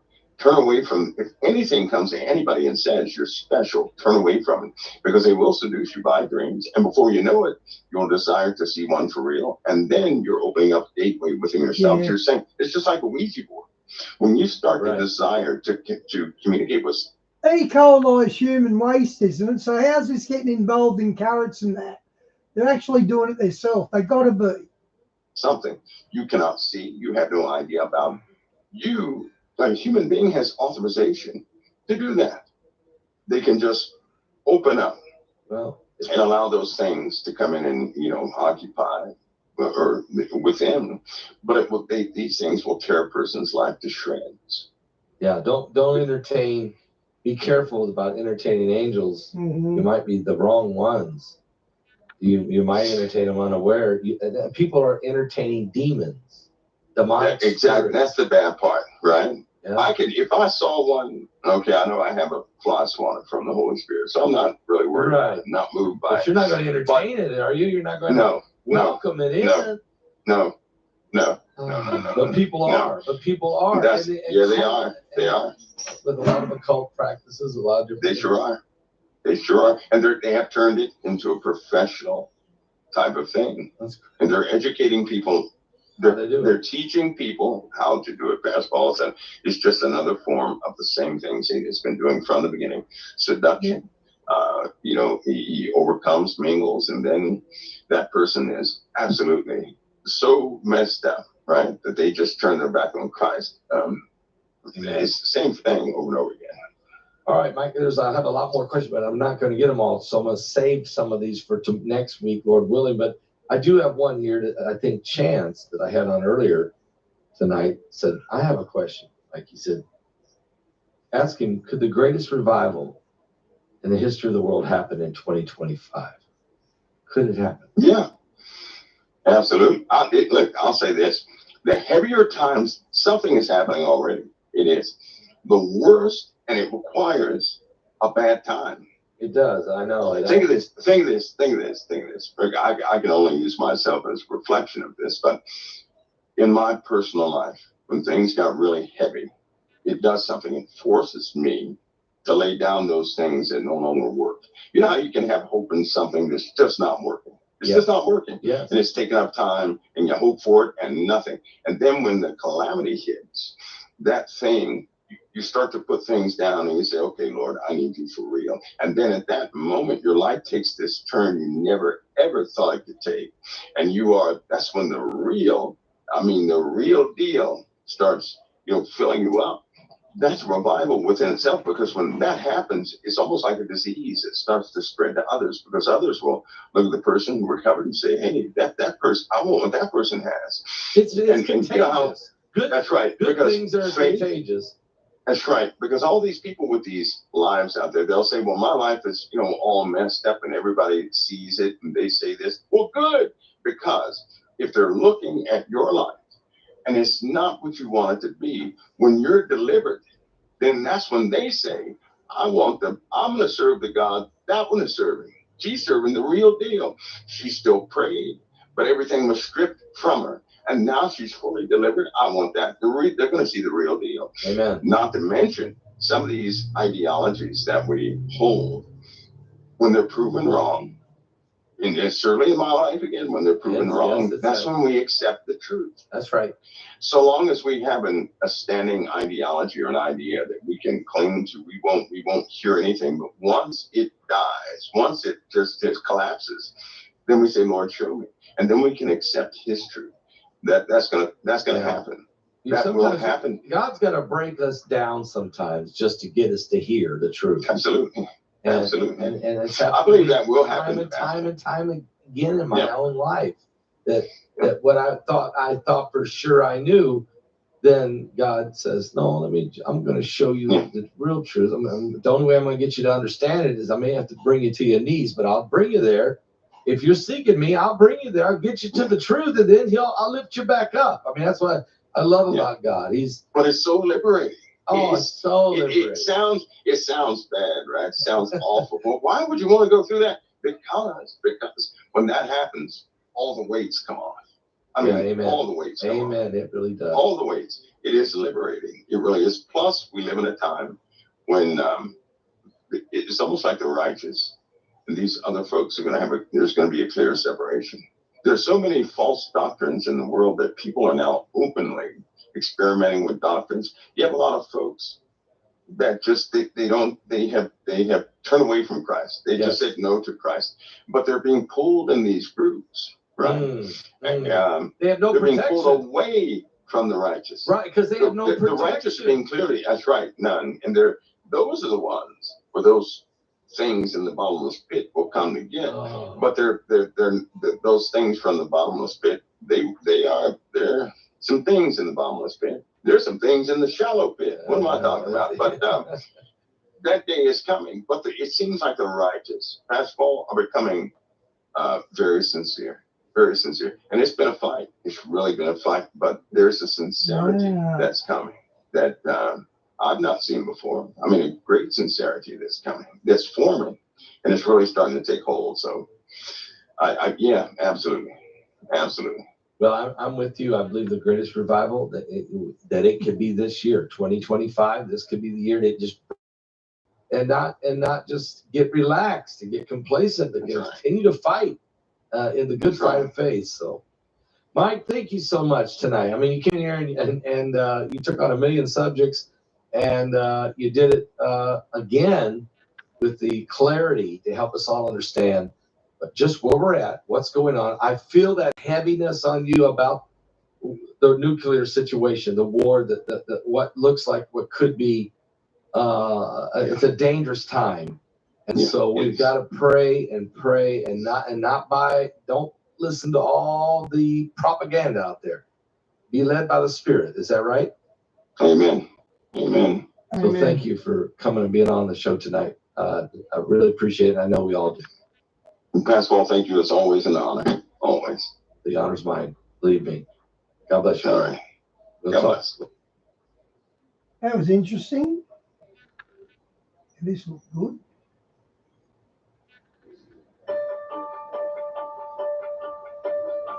Hi, I'm Ed Vandergreen, and welcome back to the X. Now, I'm not saying Radcliffe has bad intentions, but one.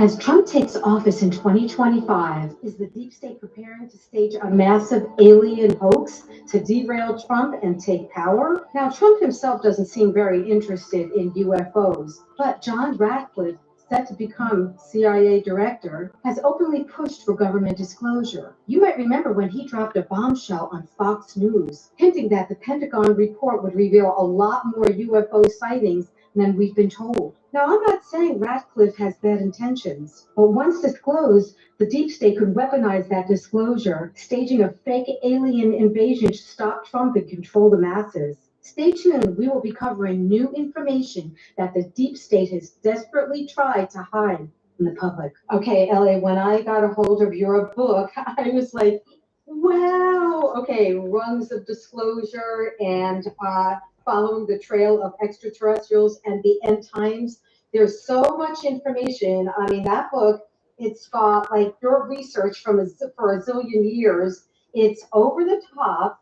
And so we're going to be offering that with the 10 DVD set of UFO disclosure. But I want to say this. I mean, you're sounding the alarm. Yeah, you're sounding the alarm, but I had to have you back on. And there's a bunch of stuff we're going to talk about that we haven't discussed, but I had to have you back on because I'm going to read an article that I read. It's very recent. I'm like, oh my goodness, they are about to play this card that you've been talking about, and you're sounding the alarm because everyone has to know it. You've got to tell other people. In fact, please subscribe to this channel and please share this interview because it's now. There's a reason why even LA, I believe your book came out now. But I mean, it's like, okay, military and civilians seeing giants appearing and disappearing, the 2024 Super Bowl predictive programming. I mean, controlled information from news outlets and movies, and you discuss that with all of the rungs, but there's so much more in that book. And you have inside information that I didn't. I mean, I really had inside information, not like this. So, okay, is it all right with you if I just read this article? This is when I saw this article and then got a hold of your book. I was like, that's it. Gotta have you on now because something's up and something's about to happen. So, and then I'll be quiet and let you talk. No, it's fine. Go for it. Okay. Well, this is an article from in October, recent article from the Express, and it says Professor Simon Holland says he has seen evidence of extraterrestrial intelligence in the galaxy. It could be confirmed within weeks. Okay, this is in the middle of October. He has extensive experience in collaborating with NASA. He's convinced he has groundbreaking revelations regarding aliens. And he said, we have found a non-human extraterrestrial intelligence in our galaxy and people don't know about it. But this was the kicker. I was like, oh. And then it says in this article, Mark Zuckerberg's Breakthrough Listen project had tipped him off that there could be news breaking within a month. So that was in October, potentially timed with the US election. What that told me is this is a card that they're going to use when they need to use it. If they don't use it with the election, they figure out another time that they have to play this card, suggesting concrete evidence of alien life. I mean, Hey Google, cancel the alarm. No problem. Okay, your alarm for 11:29 a.m. is cancelled.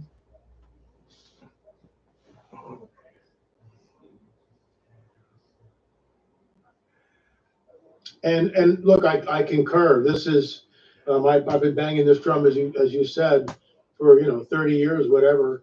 A lot of the time it falls on deaf ears. I've actually been kicked out of several churches because of talking about this. It upset a lot of people, and I get that. And it's the deep end of the pool.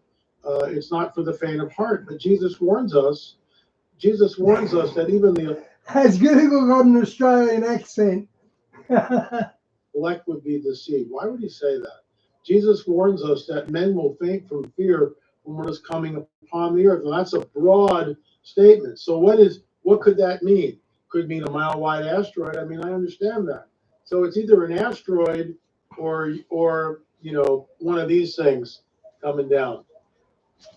And I think it's this all day long. This is what's manifesting.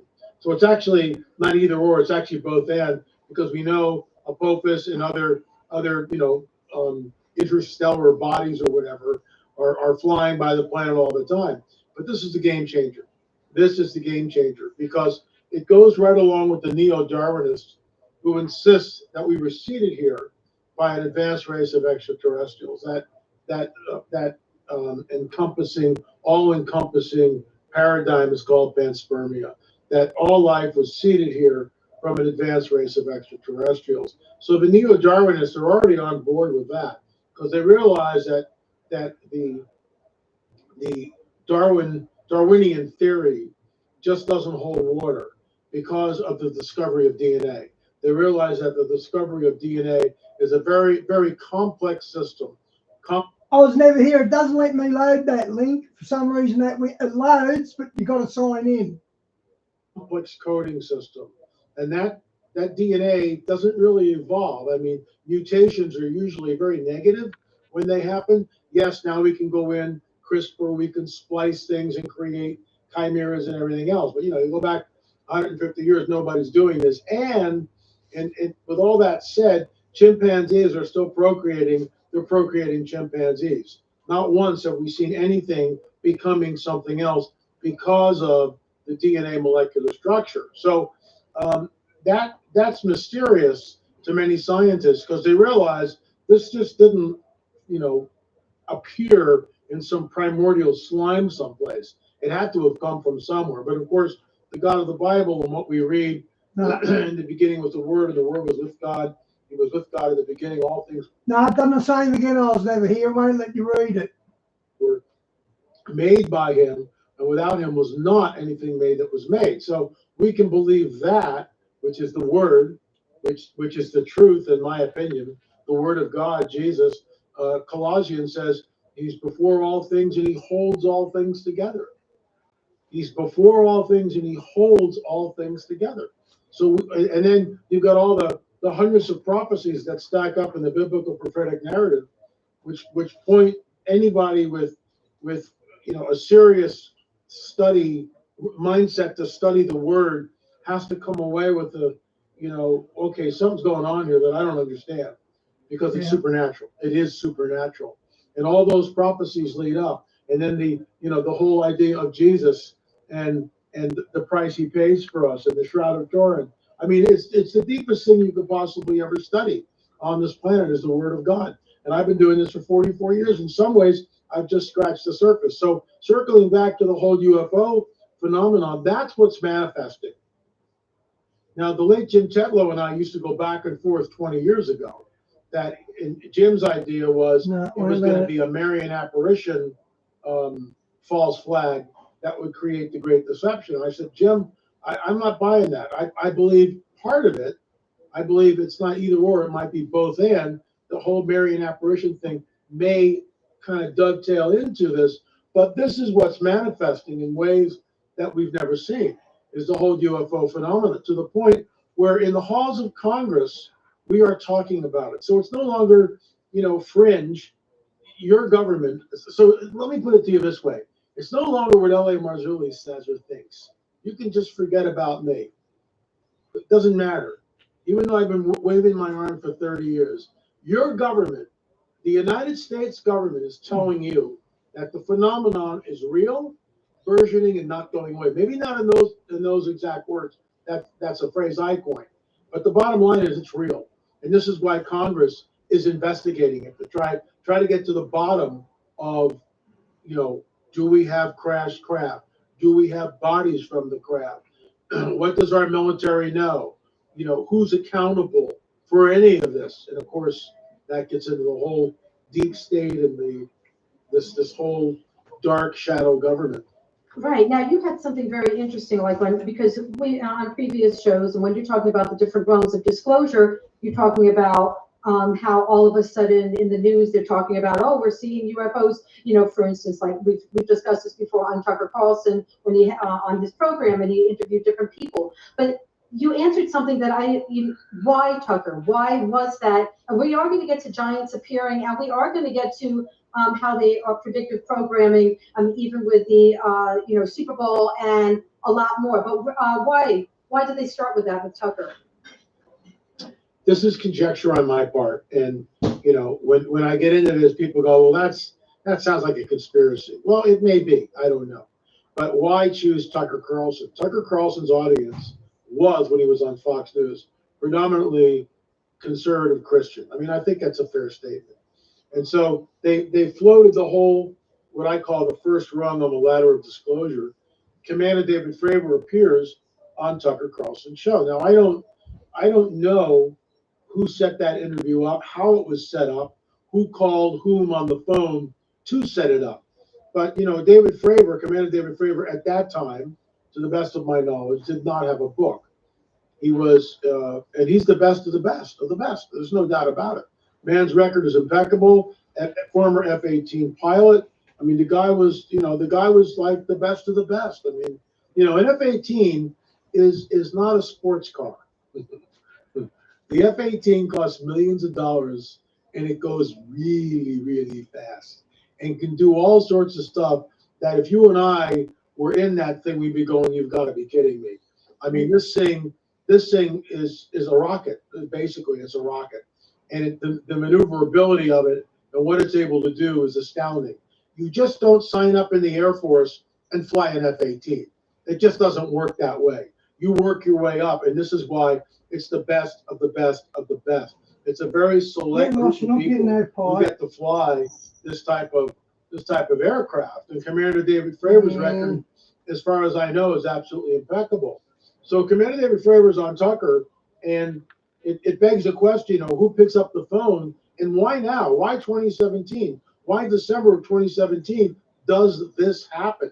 And what's interesting, in our very first film in the UFO series, I want to thank my business partner Gil Zimmerman. We finished all. Wow, he done it on a live feed, did he? Wow, that's stupid. He's up last year, actually this year, and it's now in the 10-box set. Commander David Fravor in 2017 said that he had an encounter with this tic-tac-shaped object. That was the beginning, the first rung on the ladder of disclosure. So we interviewed this gentleman, and he basically stated on the record that in his opinion, before, he said this year, 2016, okay, or certainly by the end of next year, 2017, we would have some sort of disclosure. Paul McGuire. This is what Paul McGuire was saying. Real smart guy. So, yeah, okay, Paul, I mean, that's an outlandish statement. Guess what? It's exactly what happened. At the end of 2017, December 2017, Commander David Fravor is on Tucker Carlson, and here's the kicker, cut to the chase. Tucker looks right at him and says, in your opinion, what was this? Was it the Chi-Coms? Was it the Russians? Fravor goes, nope, the Russians don't have anything like this. Chi-Coms, nobody's got anything. We don't have anything like this. It shot away like a bullet out of a gun. 50 miles in 2 seconds? Seriously? Seriously? That's crazy, right? So, and Tucker asked the $64,000 question. In your opinion, what was this? Commander David Fravor looks right at the camera and says this: whatever this was not from this earth. Now, you would think a statement like that would be recapitulated, if I can use that musical term, in every single pulpit in America and elsewhere. Flatline. Nobody said a word about it. And this is problematic because the church is so asleep and so, 10 steps back and snoozing in the lobby. They have no idea what's going on. Oh, it's all demonic. What does this have to do with salvation? It has nothing to do with salvation. Salvation is the shallow end of the pool, pal. That's where we come in. Salvation. We don't need, as Paul says, we don't need to go back and talk about the rudimentary doctrines of salvation. That's the beginning. Now we move forward into the deep end of the pool, into the deeper things of the Spirit.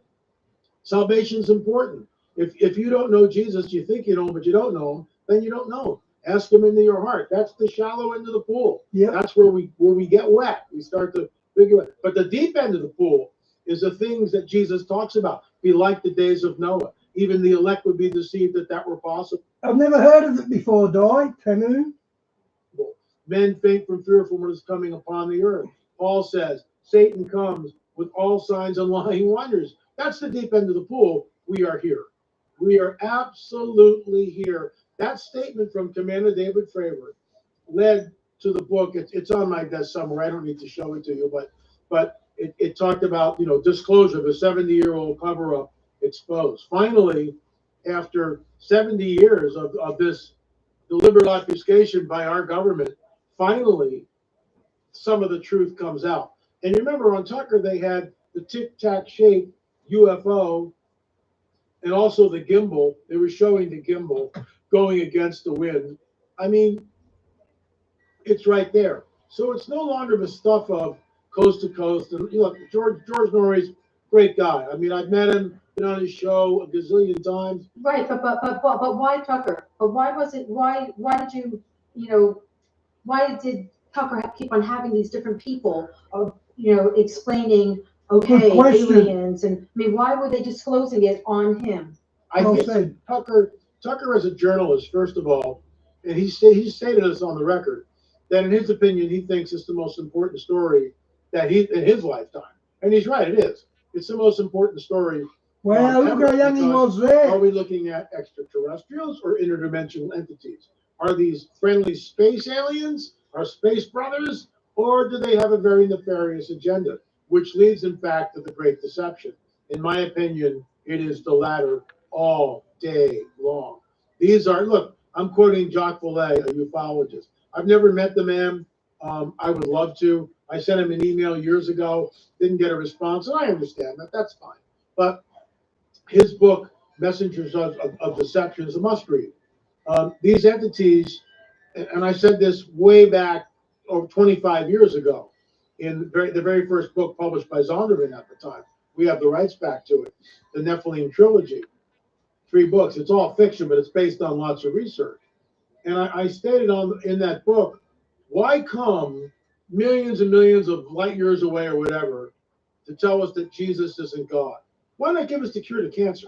Now, they've had plenty of time to do that, right? If they're really that advanced, if they really care so much about Good point. Right? Then instead of abducting people and implanting them and draining all the blood out of cattle to make artificial wombs and doing all this cat and mouse crazy game stuff and shutting down the nuclear sites and all this other stuff, why not do something productive for humanity? Why not give us the cure to cancer? If you're that flippin' smart, then you should be able to give us the cure to cancer. Oh, no. We don't get that. We get abduction after abduction after abduction. We get the mingling of the seed, Daniel 2:43. These are not benevolent space brothers who seeded us here millions of years ago. They are nefarious interdimensional entities. Yep. They are messengers of deception. They have a horrific agenda, and they will set up the one world religious government.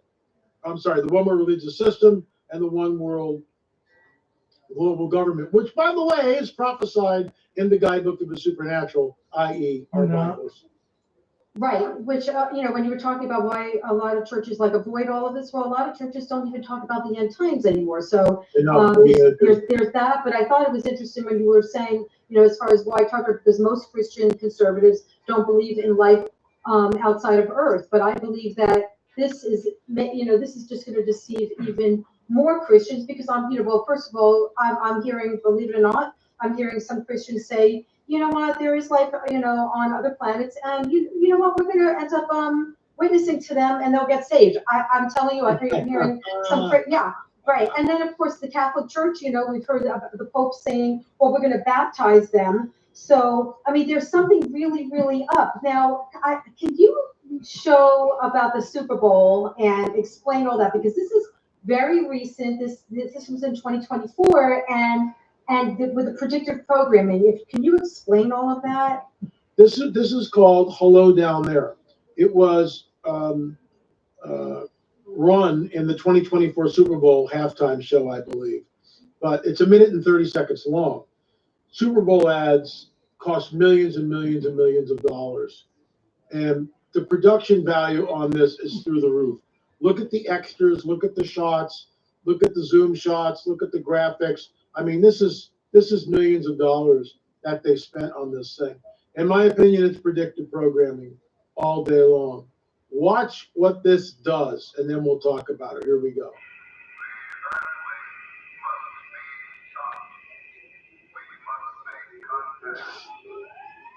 Reports of flying saucers are nothing new. These are routine sightings, not isolated events. Are you serious? world is spinning. There's a whole swarm of them. Oh my God! They're all against the wind. All against the wind. Oh, look at this. It's 110, 150.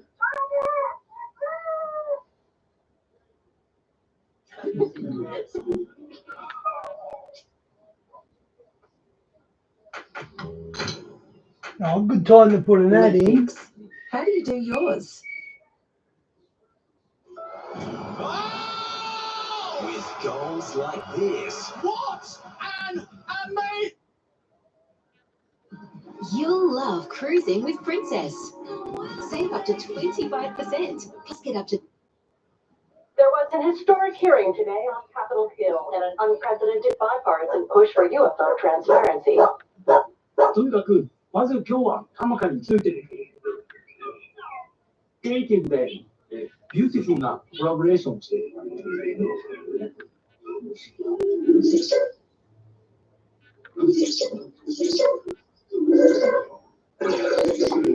This is a Super Bowl ad? What the hell?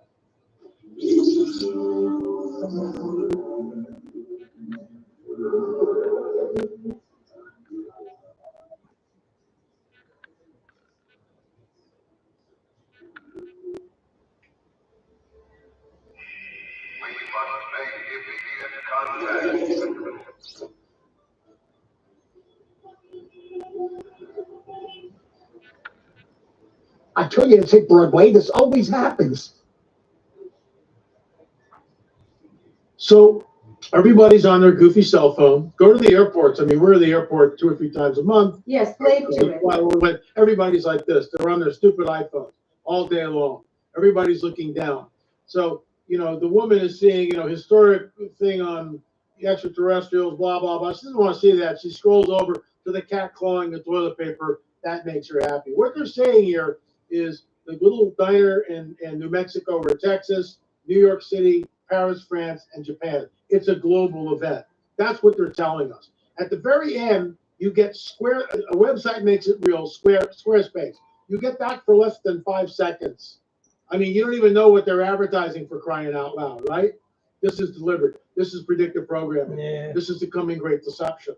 And you'll notice it's a global event. It's more than one disc. And when people look up, that disc that's blocking out the sky is... I was never here. If there's a rapture, I don't know if there's a rapture or when the rapture is, but if there's a rapture, they're going to blame the UFOs for taking us out. Over the skyscrapers. It's at least, you know, a half a mile wide, a mile wide. I mean, who knows? It's really, really big, and it's global. It's global, and that's what they're telling us, that this is what's coming. This is predictive programming. They're telegraphing it to us. Ellie, that sounds like a conspiracy theory. No, it's not. And everybody laughs at it. And at the very end, Scorsese, I told you to take Broadway. This always happens. You know, it's like, no, Martin, it doesn't always happen. It's never happened. And so you're part of the problem because you've been hired to create this. And that's, you know, it shows the little boy. That's Martin probably as a little boy watching, you know, take his car type of thing. So he's like involved in this. He directed it. You're looking at buku bucks for this thing. For what? A website makes it real? Squarespace? Are you out of your mind? Are you out of your mind? And so this is, in my opinion, and that's conspiracy theories. It's not. This is predictive programming. They are telling us exactly what's about to happen. And in the book, Run to Disclosure, I lay out what I believe the events are, which will trigger it. I was on someone's show the other day, and really interesting. The gentleman was saying, well, you know, LA, it's God sends them strong delusion. So it has nothing to do with Satan. So I said, well, I respectfully, I disagree. And we were about to go on a break. So I was on my computer. I went immediately to my concordance, biblical concordance, and I looked up will send 2 Thessalonians. And it means to send, to transmit. It also can mean permit to go, permit to go. And so after the break, I told him, I said, well, I mean, we can argue this, but one of the translations of God sends them strong delusion is God permits them to go. And we know this in that same passage that he who restrains will do so until he is taken out of the way. So in my opinion, the restrainer is removed, and God permits them finally to do the delusion because they did not believe the truth. And what is the truth? What is the truth? In the beginning was the Word, and the Word was with God. He was with God in the beginning. The beginning was the Word, and the Word was God. He was with God in the beginning. All things were created by him. Without him was not anything made that was not made. I mean, there it is. Jesus speaks everything into existence. He holds all things together. Laminin is the substance that holds everything in the universe together as we know it. It's in the shape of a cross with a DNA double helix coming out of it. And if you were to remove laminin, everything would just completely collapse. The universe as we know it. And this leads me into the book of Revelation, where we know Jesus comes riding in, out of his mouth comes a sharp sword. He will strike the nations. And that's when he comes down, right? With the armies of heaven. I do not believe that we're lopping off heads. I don't think it's that type of an entanglement. I really don't. The armies of heaven come down. All Jesus does is he stops holding them together. I think he gives them one last chance, maybe. That's conjecture, where he goes, are you sure you want to be on that side? Those of you who repent, come forward. No one comes forward. All he does is he stops holding everybody together. They bleed out.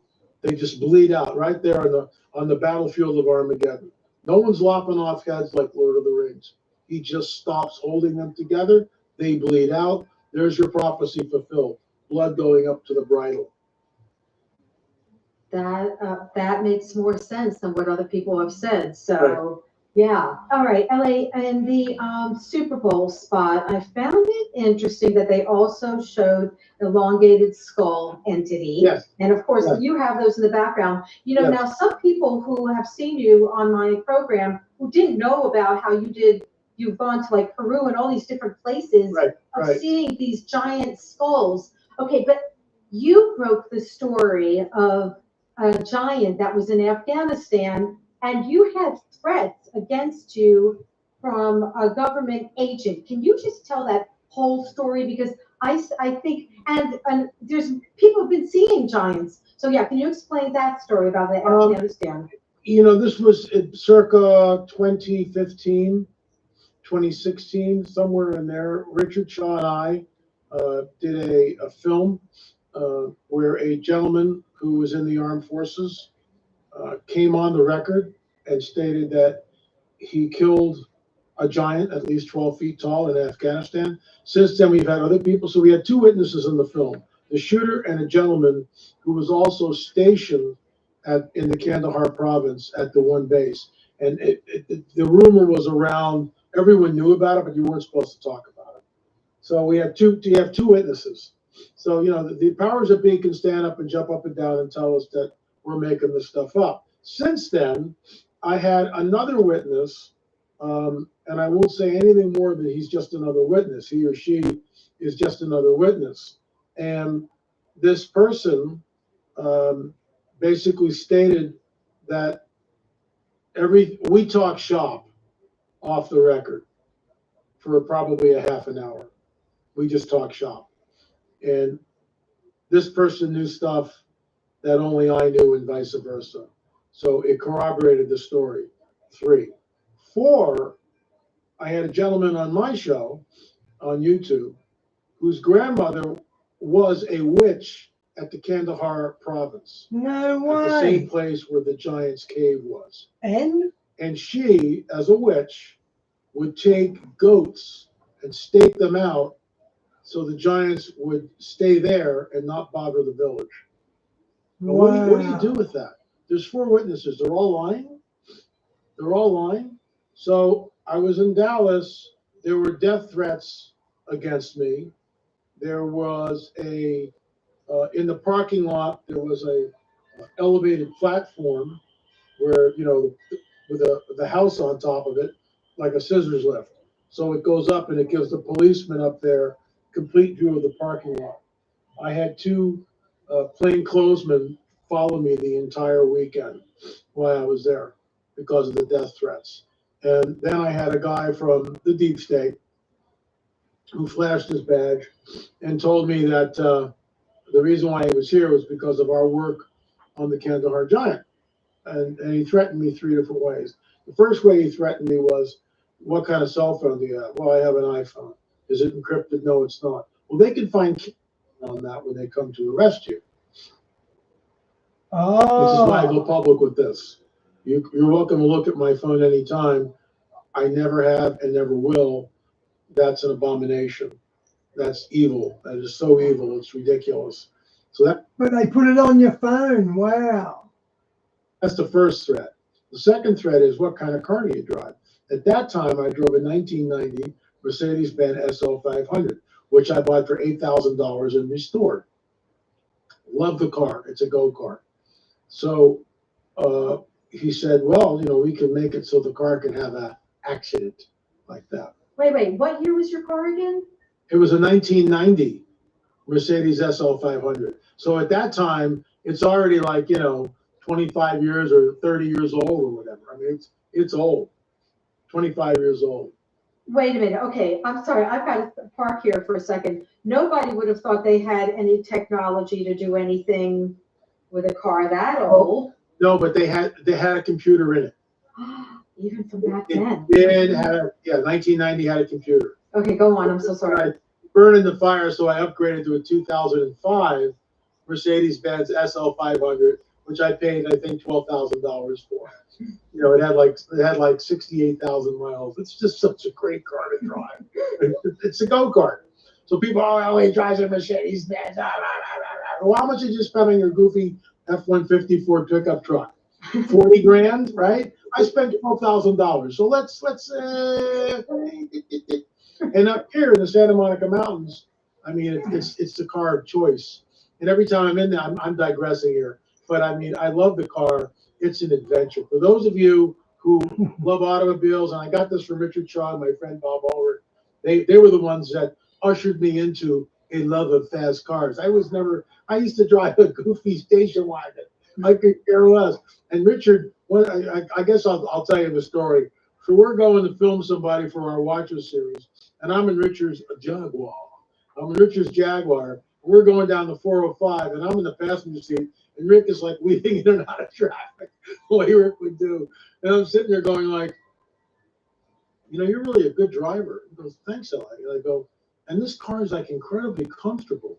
Wow. And I'm just like, and Rick bought it used for, I think, 10 grand or something. It was just this old Jaguar, but it was meticulously kept in the garage.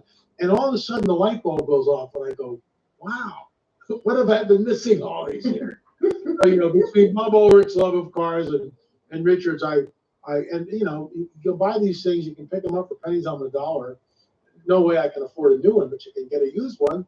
And my 2005, be 20 years old, but I baby that thing and I love it. But I digress. Right, because we got to find out about why they asked about your car. So that was the second threat. The third threat was, do you have any children? Yes, I have 2 girls. Well, one of them could go missing and never be found again. So this guy's threatened me 3 times, and I have a witness to this. I have an armed bodyguard right next to me. And I go, yeah, you can do that. I'm a worm. You can crush me like a bug, but you can't do anything unless the Most High God allows it. It was like a punch in the guy's stomach. He took a step back. He'd never heard that before. And not because I'm so bold and daring. I'm not. I'm not that way at all. I'm a musician. I'm not a warrior. I didn't sign up for the army.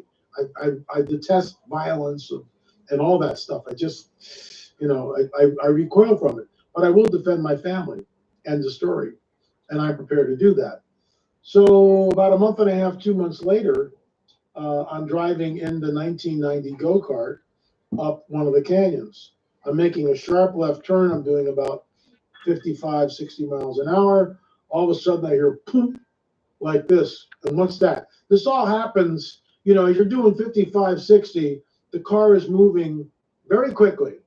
He's moving 50 feet, in 2 seconds or whatever it is, very quickly. And to the right is a precipitous drop like this. And I realize I no longer have control of the steering wheel, that the power steering is gone. And I'm kind of going like, what's going on? So anyway, I'm headed towards the cliff. I jam on the brakes and turn the wheel and skid to a stop. I turn off the motor, pop the hood, see what the timing belt is gone. It's no longer there. It's wrapped around the engine. And I call AAA. Half an hour later, AAA shows up. And I take the timing belt like this and I show it to the driver. And I go, what does this look like to you? He takes it from me and looks at it and he goes, do you have any enemies? The belt was cut in 3 different places. Did they do that whole thing remotely? Did they do that? I mean, I don't know. Because the thing that is kind of really, really strange about that too is that to me it seems like it was timed because all of a sudden you're near a cliff. So this is not just like, okay, we did it, now he's driving for a while. I mean, to me it was timed. It's almost like somebody's going click. I don't know. I mean, and maybe it wasn't cut. Maybe the belt was just worn. No, you had a threat right before that. No. I mean, why would the guy say that? Why would the guy take it and go, do you have any enemies? It's cut in 3 different places. So, but they were basically trying to stop you from talking about that giant that was seen in Afghanistan. Correct. Okay, Ellie, can you just describe though what that giant looked like, the one in Afghanistan? I mean, how tall was he about? How many fingers? I mean, what did he look like? Yeah, according to the shooter, it was 12 to 14 feet. The stench was unbearable. I mean, absolutely unbearable. 6 fingers, 6 toes, red hair, double rows of teeth. It's a Nephilim. And here's the deal. The Nephilim are the progeny of fallen angels and human women. Yeah, you do. So the question is this. How old is that? We don't know. It could be thousands of years old. Wash your hands, Jeffrey. Shame they couldn't keep it alive and question it. 1915, Solvol has been Australia's trusted hand cleaner, scrubbing away the toughest grime. Machinery, have your one-stop machinery shop. It could be because it's angelic DNA is immortal. So what do we have? This is the problem. We don't know. According to the giant, according to the soldier, the gentleman who came on the record, it was flown out in a big helicopter, and years later, another gentleman contacted me who worked at this secret government facility, allegedly, and was going to meet me in Dallas again. And we never heard back from him. He just disappeared. I had another gentleman come up to me in Dallas again at the Hear the Watchman conferences. This is different years. And he came up and someone was speaking on stage. So the way it was, the stage was here and then we're back here against the wall. So there's a good space where the crowd is, the stage, and then all the vendors. So we're in the back wall. This guy comes up to me, introduces himself, and basically says, I can't come on the record, but I'm active duty. I go, well, what's going on? He basically tells me that he landed with his helicopter and he was immediately promoted to a different rank, higher rank, and also given a higher security clearance. And then he was told to take this object, which was on a pallet, and take it to this destination. And I said, was it biological? He said, yes. I said, was it a giant? And he just looked at me and he went, and he backed away, disappeared into the crowd, never saw him again. Yeah. They're there, Janie. They're there. Well, you also explained about the giant scene in Israel. Can you explain that? Yeah, Barry Chalmers, this is years ago. This is like 26 years ago, 25 years ago. It's like 1999. My first book, Nephilim, has been published by Zondervan. And a friend of mine goes, hey, this guy Barry Chalmers is in your wheelhouse. He's got a book called Nephilim, the giants, of Israel. And he's an Israeli reporter. And he's speaking down at a UFO conference. So I go down there and I listen to his presentation, and then I go up to him and I hold up my book like this, and his jaw drops. and we struck up this conversation, and we were emailing each other and talking, and then he passed away. He was an investigative reporter. He had been to the sites where people had seen the giants in Israel.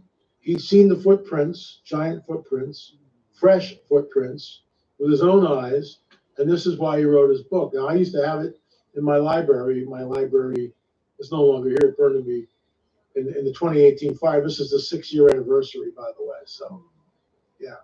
But Barry Chamish was an investigative reporter from Israel and wrote a book on this, and said he didn't understand the way I understand about the Nephilim. He got some of it, but not all of it. All he said was, according to the Tanakh, because they don't have the New Testament, obviously. According to the Tanakh and Torah, it was always bad. Wherever the Nephilim were, it was very bad for Israel. So he looked at it as a dark omen, a dark sign. Now that's very interesting because also, because this whole series, the book and the 10, the disclosure, UFO disclosure. I mean, you talk about like mounds and different manifestations. What's interesting, and it's like around in the Middle East and around Israel, there seems to be all of these like megalithic or mounds. And it's just like, I just feel like they're really concentrated in that area. Of course, you've seen them, South America too. I mean, I know that they're probably all over the place, but this seems even more concentrated in the Middle East. What do you think? Well, there's a diaspora as Joshua and Caleb pressed the conquest of Canaan. All right, the Nephilim tribes that are there begin to flee, and there's a westward diaspora. There's no doubt. The Roman historian Procopius saw this stele on the north shores of Africa and wrote about it. And it says, "We are they who fled from the face of Joshua, the robber, the son of Nun." What's that doing on the coast of North Africa? Who are these people who fled from the face of Joshua, the robber, the son of Nun? They're Nephilim tribes. Thor Heyerdahl, and it's in our very first film, Mysterious Mound Builders, we show a clip that Thor Heyerdahl is in a papyrus boat. It's a Cremoso, morbido, gustoso. Il gorgonzola è davvero unico. L'ideale in ogni ricetta. E poi il senso lattosio è così irresistibile che niente vi deve separare. Gorgonzola, tentazione infinita. No thanks. Hawks have the sharpest eyesight of any animal. They can spot a rabbit more than 3 kilometers away. Now, imagine a super fun with vision that... Hey love, you got your heart on your sleeve, but the shirt. It's a replica of what was used thousands of years ago by the Phoenicians. Papyrus boat. He sets the sail, so he's already gone through the Mediterranean. That's given. We know that papyrus boats from the Phoenicians were all over the Mediterranean, no doubt about it. But now he's at the Strait of Gibraltar. He puts up the sail, no map, no compass, nothing. He just allows the trade winds to blow him to see where he's going to go. He winds up on the island of Barbados in the New World without doing doodly squat, without even knowing where he's going. He winds up on the island of Barbados in the New World. He proved that the Phoenicians could have gone over here. The Nephilim tribes could have gone over here, which is exactly what we see. Interestingly enough, the giants are all over the South, all over Louisiana, Alabama, Florida, all the Tick Island. We actually showed that in the film. We interviewed the man who's passed away. He was a little boy when they were out on Tick Island with his family digging, and they saw giants 9, 10, 12 feet tall, skeletons. And when they told the archaeologist, he wasn't interested in that. In the film, we show an elongated skull on Tick Island, just like this, just like this. Not a giant, but it's elongated skull. So the archaeologists, there were two schools of thought in archaeological circles. One is isolationism, which is what the predominant view is. And that is nobody goes anywhere, nobody does anything, nobody is curious, they're isolationist. Your tribe stays within a boundary. Don't go over there, it's a forbidden zone. will be eaten alive and killed. Don't do it. Don't sail down that river to see where it might go. So their idea is that things change very, very slowly over millennia of time, and people are isolationists. My view, and that of two of the archaeologists three of the archaeologists, Heather Coons, Mando Gonzalez, and of course Rick Woodward, who's also an anthropologist. But all four of us believe in diffusionism, which is exactly the opposite of isolationism. We believe that people are curious and people go. They go. They diffuse. They spread out. They go down the river to see where it goes. And if they don't come back, who cares? Maybe they're adopted by another tribe. They don't care. And then 20 years later, they show back up. You guys can't believe where I've been for 20 years. It's been amazing. That's what we believe. And so cultures, see, this is why when you go, and it's in our film, On the Trail of the Nephilim, we did 2 films on America's Stonehenge. When you go there and you find a stone they did years ago in a collapsed chamber, and this stone was buried about 2 feet under the ground, and it had writing on it. They didn't know what the writing said, so they put it in their museum. It sat there for 11 years till Professor Barry Fell from Harvard University showed up, looked at it, and said, "I think I can translate it. It looks like Iberian Punic, and this is what it says: to Baal of the Canaanites in dedication." Wow. So if that's a hoax, it sits there for 11 years. Oh, they made millions off of that. Nobody made any money off of that. So what's this hoax? To Baal of the Canaanites in dedication? Dennis Stone, they didn't even know what they had. They knew nothing about the Nephilim, nothing. So I took them to school. It's in the film. And I mean, when all this happened, I mean, I just sat there with my jaw on the ground. When Kelsey Stone said, "This is one of the stones that we found with writing in a collapsed chamber," this is a whole other discussion. The fact that the site was deserted, we see this wherever I go, Janie, from South America to Teotihuacan, Mexico, the Chaco Canyon, to the Great Octagon and Circle Mountain in Ohio, to the Standing Stones in France, to what we see in Portugal, to the UK monuments, to what's in Ireland, to Gilgal Raphaim, to Sardinia, to Majorca, all the places we've been, it's the same story. Well, we don't know what happened to these people. We just think that they abandoned the site due to climate change and assimilated with the rest of the population. This is the biggest line of hooey that's ever been fed, and it's this way. It's repeated endlessly, no matter where you go. The fact is, nobody knows what happened to the inhabitants of these places. The sites seem to have been deliberately closed, and that leads to a whole other conversation.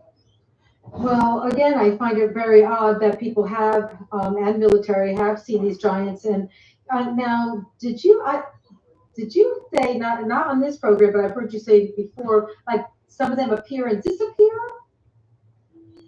or people have seen some entities appearing and disappearing?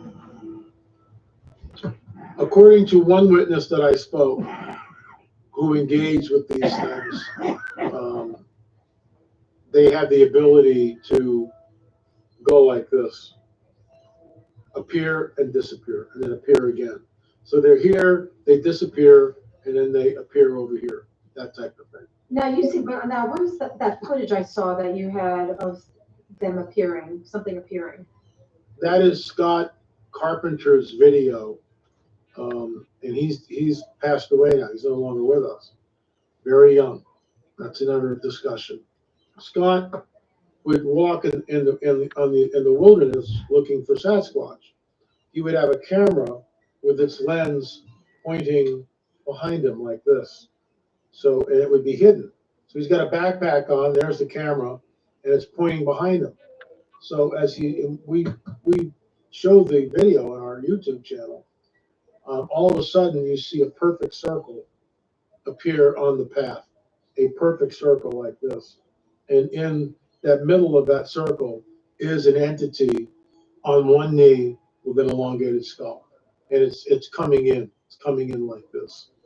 Well, okay, now back to the different rungs, because I know we've talked about the congressional hearings before. We've talked about that 15th rung, but Can you explain a conversation that you had with who you just call Osprey? Because you had this conversation with him or her, whoever Osprey is, before this disclosure started happening with the congressional hearings. Can you explain some of the discussion you had? Because to me, it was very eye-opening. Well, this particular person,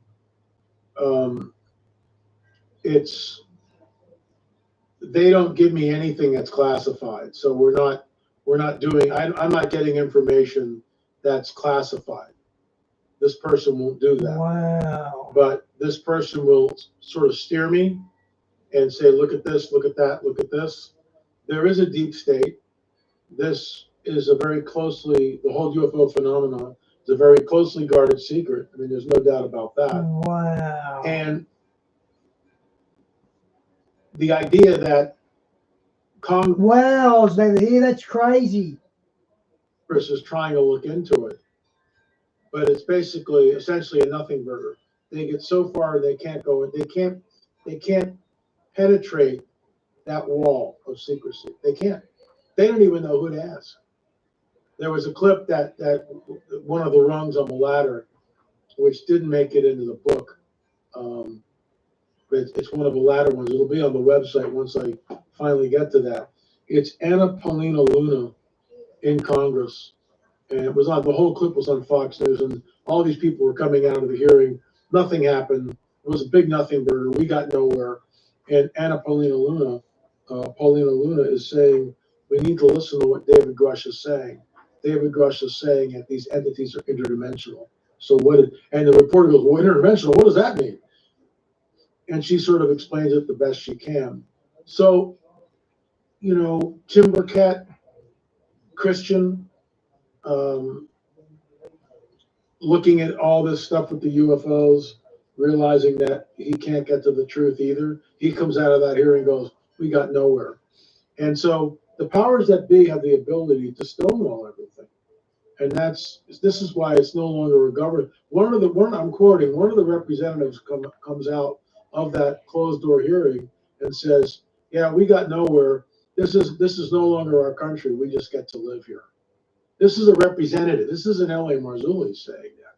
This is one of our duly elected representatives stating on the record that we got nowhere. We got no information. We just get to live in this country. It's no longer our country. We don't control anything. And this is the whole idea of a deep state and the shadow government. I mean, it is real. It does exist. It's been in that place since World War II, and parts of it even before that, going back to the whole, Jekyll Island stuff with the Federal Reserve and then the income taxes, and none of this was here. We didn't have this before World War I. And people go, well, how can you run a government? Well, we did it for over 100 years, right? Before all this took place. And that's why it's so interesting when Trump starts talking about maybe abolishing the income tax. I mean, let me just go down a rabbit trail because this really irks me. So I paid into Social Security all my life. So I've already paid taxes on that money. Okay, I've already paid taxes on it.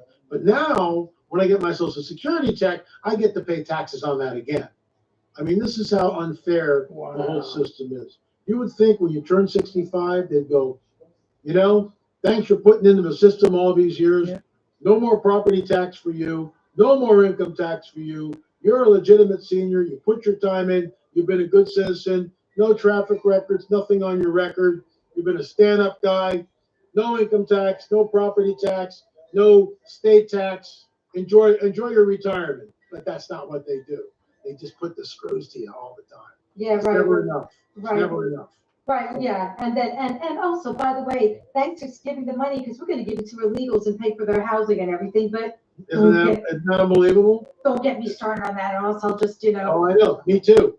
It's unbelievable. It's unbelievable. Yeah, it absolutely is. But okay, there's something I want to go back to though, because I have found this interesting when you have talked about Osprey.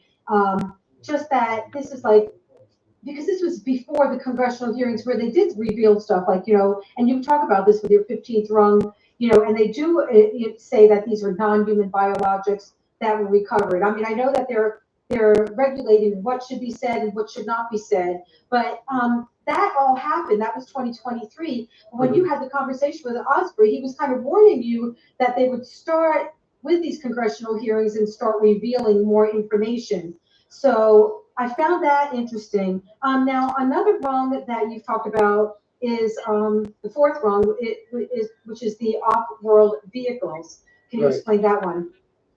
Well, I mean, when a whistleblower from the Pentagon comes forward and says, we have off-world vehicles not made on this earth, as a ufologist, I've known about this for decades. I mean, how many reports do we have to have, deathbed confessions from people who were at Roswell, who saw the disc, and the disc was shipped to right back? I mean, you got we showed us in the film on Roswell that, you know, is in our 10-box set. We show it.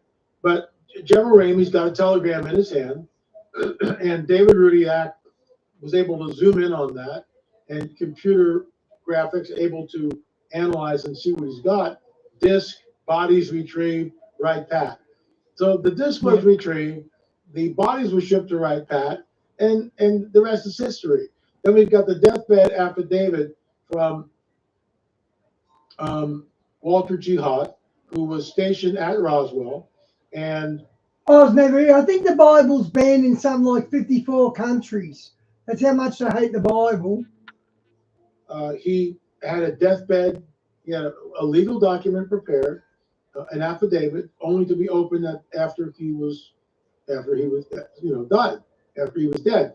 And in that, he talks about meeting with Gemma Ramey and other officials, handling the wreckage, and the whole cover story. And then he's taken the Hangar 84.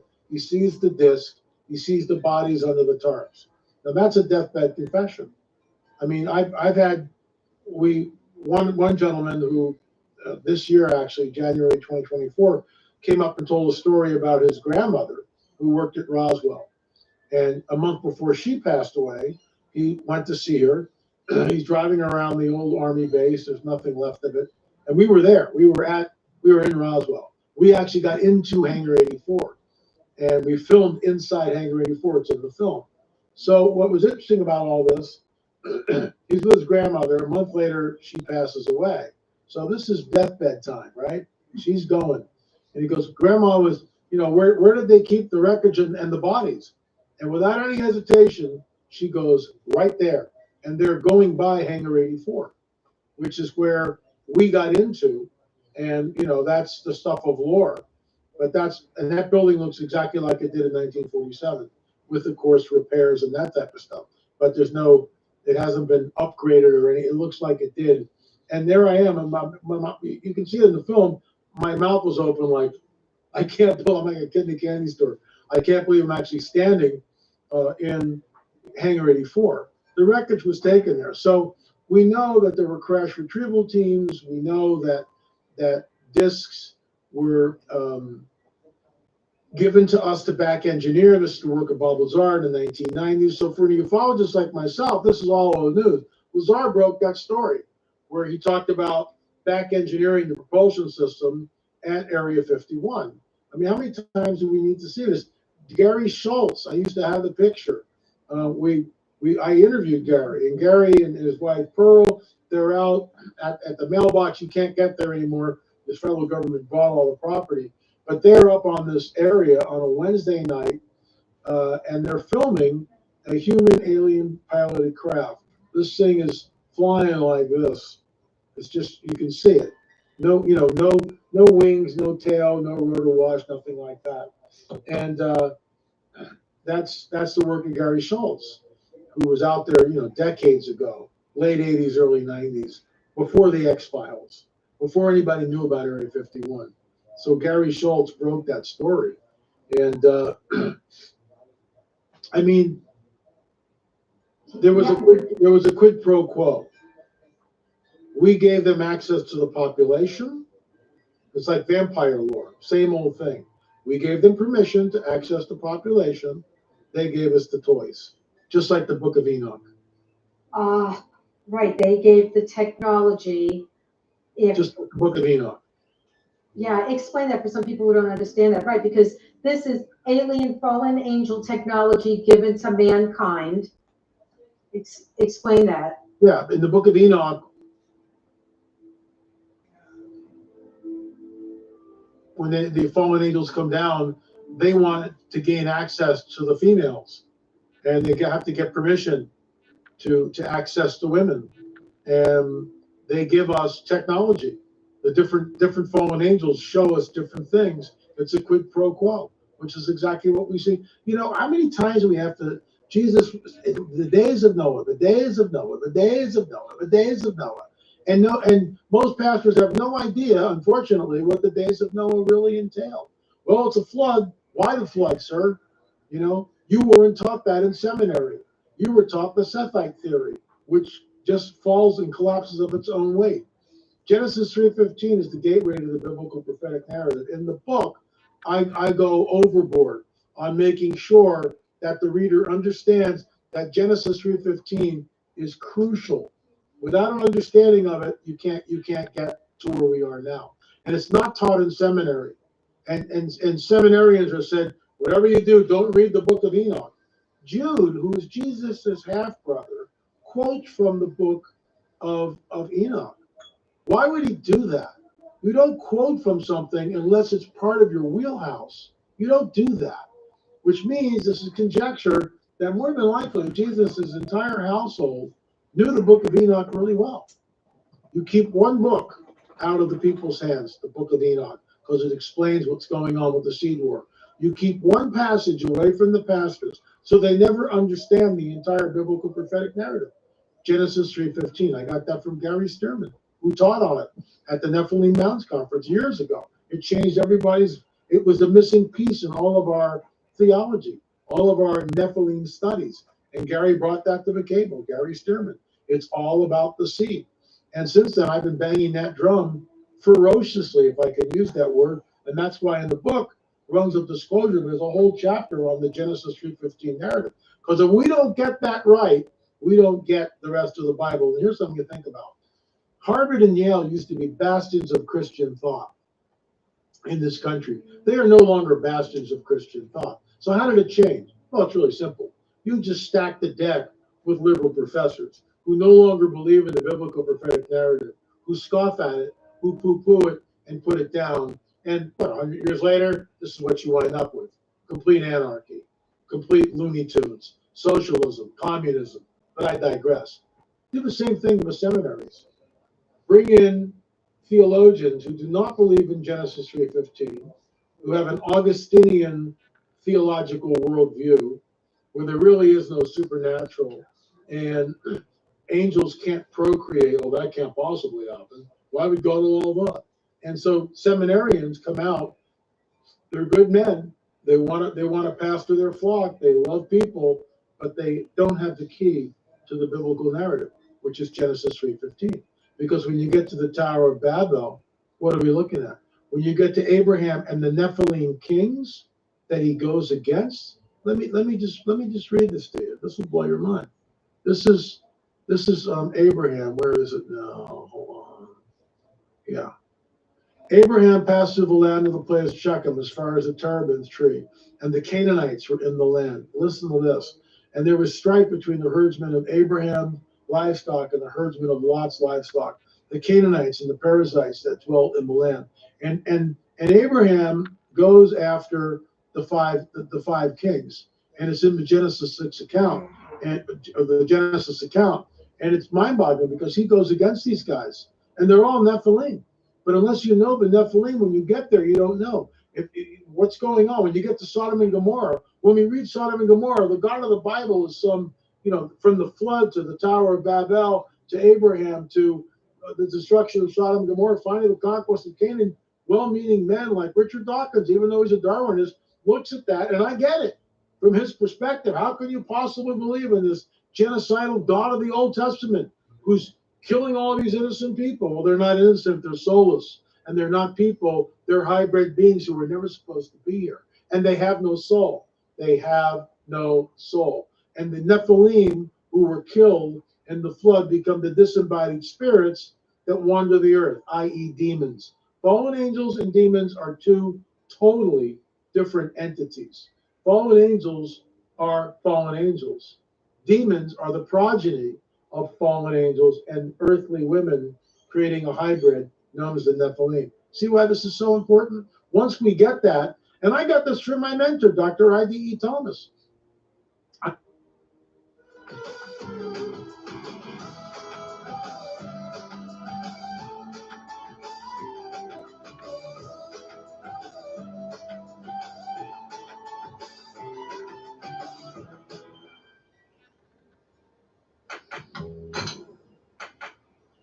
Wheat Bix. How do you do yours? You just need to see some identification. Got a passport, my driver's license, credit card. Sail the Mediterranean coastline and wander through cities rich with history and culture. With Viking, you'll discover more. I was a Christian for like 8 or 9 years. I didn't understand what I was reading in the Old Testament. I just figured that the God of the Old Testament was somehow different than Jesus. Jesus I got, totally get it. But this Old Testament God, this guy's a nutcase, man. I'm not getting near him, okay? Because I'll just be turned into a pillar of salt for no reason at all. I'm not buying this. Right, people would say the angry God. Angry God. And that's how people view him. And then I read Dr. I.D. Thomas's book, probably in 1 or 2 sittings. I couldn't put it down because it opened up the gateway to the Bible. It opened up the Genesis 3:15 narrative. It talked about the seed war. It changed my whole life. This is why I'm doing what I'm doing. You know, I stand on the shoulders of Dr. I.D.E. Thomas. There are 14 books and 30 films that deal with this on some way, shape, or form. Okay, Shawnee, God bless. It's a corpus of work. And now we've got this, you know, the 10-box UFO set. And this is what we're looking at. This is the coming great deception. We've got the runs of disclosure. I mean, how much more of this do we have to do before they show up? And they will show up. And I think we're close. I think we are so close to LA because of everything that I read in your book, everything that I see on those DVDs, the headlines now that that commercial that was in the with the Super Bowl and the predictive programming, which people can't think that you're crazy because we see predictive programming always with movies. I mean, we see things happening and they go. I used to think, how would they know? Are they clairvoyant and have some demonic gift that they know the future? I didn't know that they were actually, whatever their plan was, they were putting it into the movies or into this commercial, and they're always telling you what they're about to do. It's part of their cult. But the thing is, you're sounding the alarm, and right now, you know what? I'm sounding it with you more urgently than ever because we both know they are about to pull something to really deceive the world. And in Matthew 24, it says to deceive, if possible, even the elect. And we now know that there's going to be Christians that are going to be deceived. I mean, it's like, come on, you've got to get these materials and get it into the hands of people that you love, that whose eyes are not open, Christian and non-Christian, right? And I completely concur. There was a woman that had bought. We had a special a while back. You could buy 2 books and get the 3rd one for free to give to your pastor. First one's for you and your household. Second one to give to your best friend. 3rd one to give to your pastor. So this woman did that. And she gave it to her pastor and said, well, I'll try to read it. Next week he comes back and he hands the book back to her and he goes, I don't read books by men. I only read books by the Holy Spirit. And it's one of the most arrogant, ignorant statements I've ever heard. And I told her, maybe it's time to leave that place, like to run to the nearest exit. And this is problematic because you get these guys and they haven't been taught Genesis 3:15, so they're ignorant and they're arrogant. They think they know. Well, I'm the pastor of this church, blah, blah, blah, blah, blah. And there's a lot of good pastors out there. That's why I'm not saying anyone who invites L.A. Marzulli to their church is a good pastor. There are many good pastors who will probably I'll never meet and never speak at their church, but they're warning their flock about what's going on. Maybe they've seen Tom Horn's work or my work or other people's work about this, and they realize that, oh my gosh, I need to tell my people what's going on. So they do. But the vast majority of pastors and churches don't talk about anything. We don't want to, offend anybody. Excuse me. Your kids and your grandkids are already watching Ancient Aliens every stinking week. It's time to pull the covers. Look, there was one church here where I live in the Santa Monica Mountains, and I gave I gave the book UFO Disclosure to the worship leader. And the next week, we pulled into the parking lot, and they were all laughing at us. They were all laughing at me, Wow. making fun. And I just said, okay, I get it. And we never went back, and we never will. Ignorance and arrogance is a very deadly combination. Well said. Deadly combination. So yeah, and this is where we are. You know, I'll just say this. I live in Southern California. I've been invited one time to speak in the last 20 years. 2 times in the last 20 years. 2 times in the last 20 years. You mean in your area? My area. There are thousands of churches in this area. 2 times in 20 years. And I even threatened last year. A prophet's never welcome in his own home. I will come to your church for free, for a love offering. I'll come to your church for free. If you're in driving distance, 2-hour driving distance, I'll come to your church for free. So we did. We went to this one church, and I spoke on Friday all day Saturday and did a Q&A. So we made, and I'll make that same progress. I mean, you would think, right? You would think. I was on Eric Metaxas' show yesterday, and he had me on for over an hour, and he wants me back. And I'm not dropping names, but what I loved about that interview, like you, he realized that something's going on, and this book gave him the answers. He really plugged the book like crazy, just like you are. This book gave him the answers, and people are waking up, which is fantastic in my opinion. Janie, I've done my work. You sure have. I mean, there are 10 films in this. We're the only Christian ministry that have 10 films on the UFO phenomenon, and all these books and everything else. I mean, I can't do any more than what we've done. And we speak, we're doing lectures, and we offer great deals to try to get the word out, like we're doing with you. We're partnering up with you guys. But this is the coming great deception.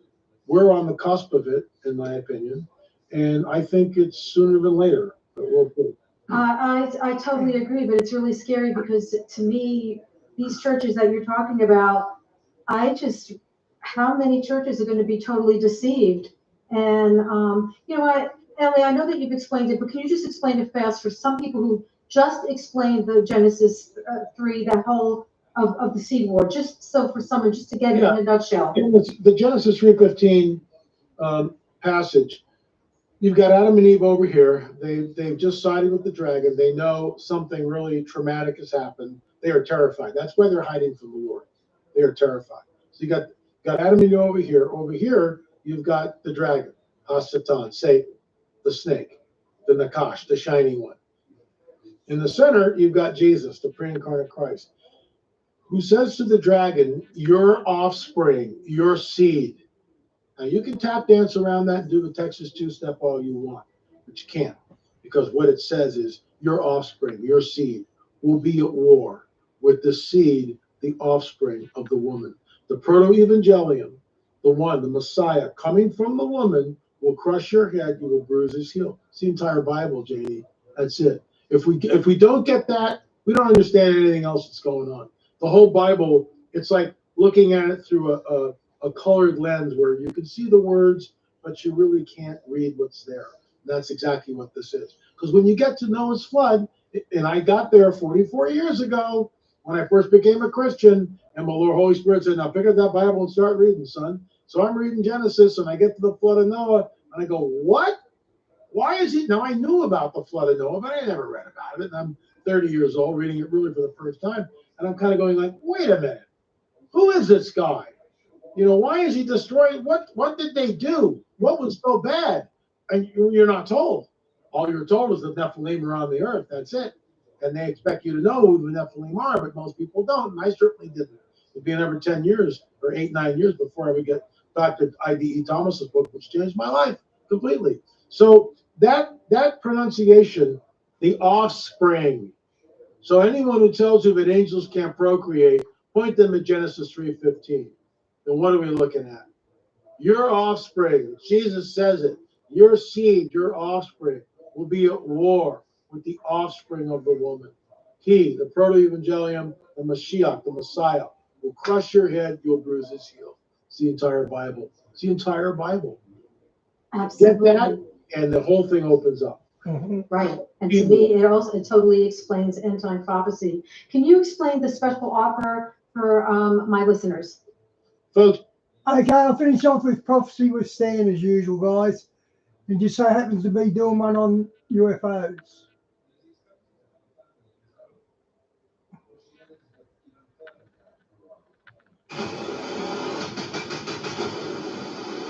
Welcome to the Prophecy Club. Our topic today is, are UFOs real? And if they are, what is their agenda? UFO hearing. Ex-Pentagon official says government cabal, notice that word cabal, is hiding the fact that we are not alone. A former Pentagon official testified to Congress that the U.S. government has evidence that we are not alone in the cosmos. Would you believe the Bible answers that question? But that a cabal, what's a cabal? A cabal of officials is hiding the information. Why would they be hiding it?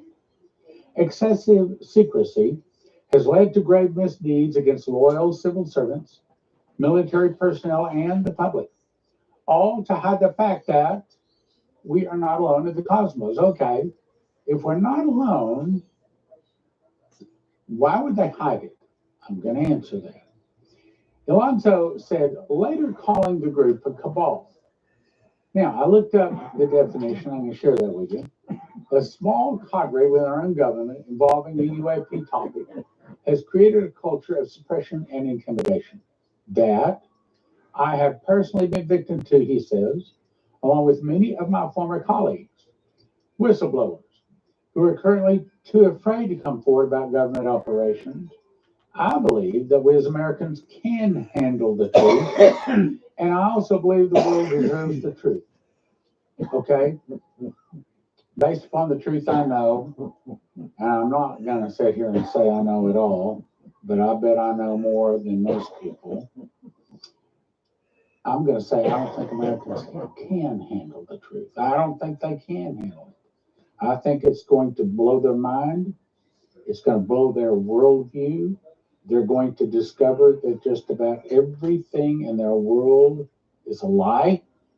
I once heard that somebody wrote a book, Everything You Know is a Lie. Well, actually, that's true. A lot of the picture we have in our mind of the world and how it all operates is not true.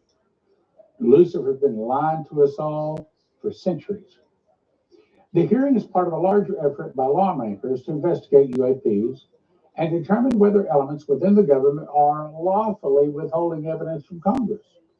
Today, I'm going to try to tell you something, as much truth as I can. So I looked up the word cabal. By the way, this is not accurate. A cabal is a group of people who are united in some close design, usually to promote their private views or interest in an ideology, a state, or another community, often by intrigue and usually without the knowledge of those who are outside of their group. The use of this term usually carries negative connotations of political purpose, conspiracy, and secrecy. It can also refer to a secret plot or a clique, or it may be used as a verb. Okay. What's cabal really mean? Here's what it really means. Cabal is short for ball. Okay, it means of ball or the ball, as in not B-A-L-L, B-A-A-L. So the real meaning is worshippers of Moloch Baal who believe in the opposite of the Ten Commandments, including human sacrifice, child, open sex, and abortion. Now, let me jump in here a minute. You recall when Moses came down off the mountain with the Ten Commandments in hand, he looked down and they were worshiping a molten calf. Well, that calf has a name. The name in those days was Moloch. Later, it got called Baal. Either Moloch, Baal, either one of those names. But it has to do with worshiping a cow, and that is supposedly worshiping money. That's worshiping reproduction. And it's also the most vicious, deadly religion on the face of the earth. I'm contemplating whether I should tell you more. Take me off if I tell you too much. Okay. All right, I'll tell you briefly. What I'm about to say, I can't prove. And you're not going to find this on the internet or in any book. As I was drifting off to sleep one night, the Lord showed me. This is how Moloch and Baal worship got started. This is the reason when Moses came down off the mountain, having broken the Ten Commandments over the issue, he commanded those people behind Moses to go into the tents of all of the people that had worshiped Moloch Baal and to kill them. That day they killed 3,000 people. So 3,000 people worship Moloch Baal. Where did they get that? They came out, they got that coming out of Egypt. So as I was drifting off to sleep. Diane, they're going to do that before Trump takes office, I think. I don't think Trump's going to get into power. He showed me how it all got started. He said one day they set up an image of a cow and they asked those people that wanted to come to worship the cow. And on the full moon, when the moon was high, then they told everybody, take your clothes off. Here's the deal. You get to do anything to the people that attended that you want to do. But the other side of it is you have to let anybody do to you what they want to do. This is the heart of do as thou wilt. That's the Satanist motto, do as thou wilt. In other words, you get to do anything you want to do to them. And then, of course, everybody had a good time that night. But 9 months later, the women showed up with babies in hand. We don't know who the father is. Oh, well, let's sacrifice it to Baal. And then somebody decided they would start drinking the blood of the children. And the children, being scared out of the mind, was filled with adrenaline. And that's where the love of adrenaline and the discovery of adrenochrome came. And I could tell you more, but I better not. I've probably said too much already. Okay, so they directly worship and serve Satan, whose goal is to sit the Antichrist on the golden throne of God or the Ark of the Covenant. Their objective is to form a world government to give the Antichrist, forcing all people to worship the Antichrist, bend the knee, and take his mark. The bottom left is what we believe the mark of the beast looks like. The center and bottom right is the number of the beast, or 666. As you recall, this past Saturday, November the 9th, the Lord spoke to me, 2 words screaming at me loud like a trumpet. Medical, medical. I take that to mean that not only myself, but also those that follow Prophecy Club, in addition to all of the other preparations we've made, we need to start making medical preparations. And I put that out, and I was deluged with emails sending me to this place. This is the place that all of you seem to like when it comes to medical supplies. Yeah, instead of giving it to Ukraine, give it to the homeless, Diane. That's where it belongs. And I've arranged to get you a 5% discount when you use the promo code PROPHECY. Promo code PROPHECY, 5% discount. And it's refugemedical.com. Refugemedical.com.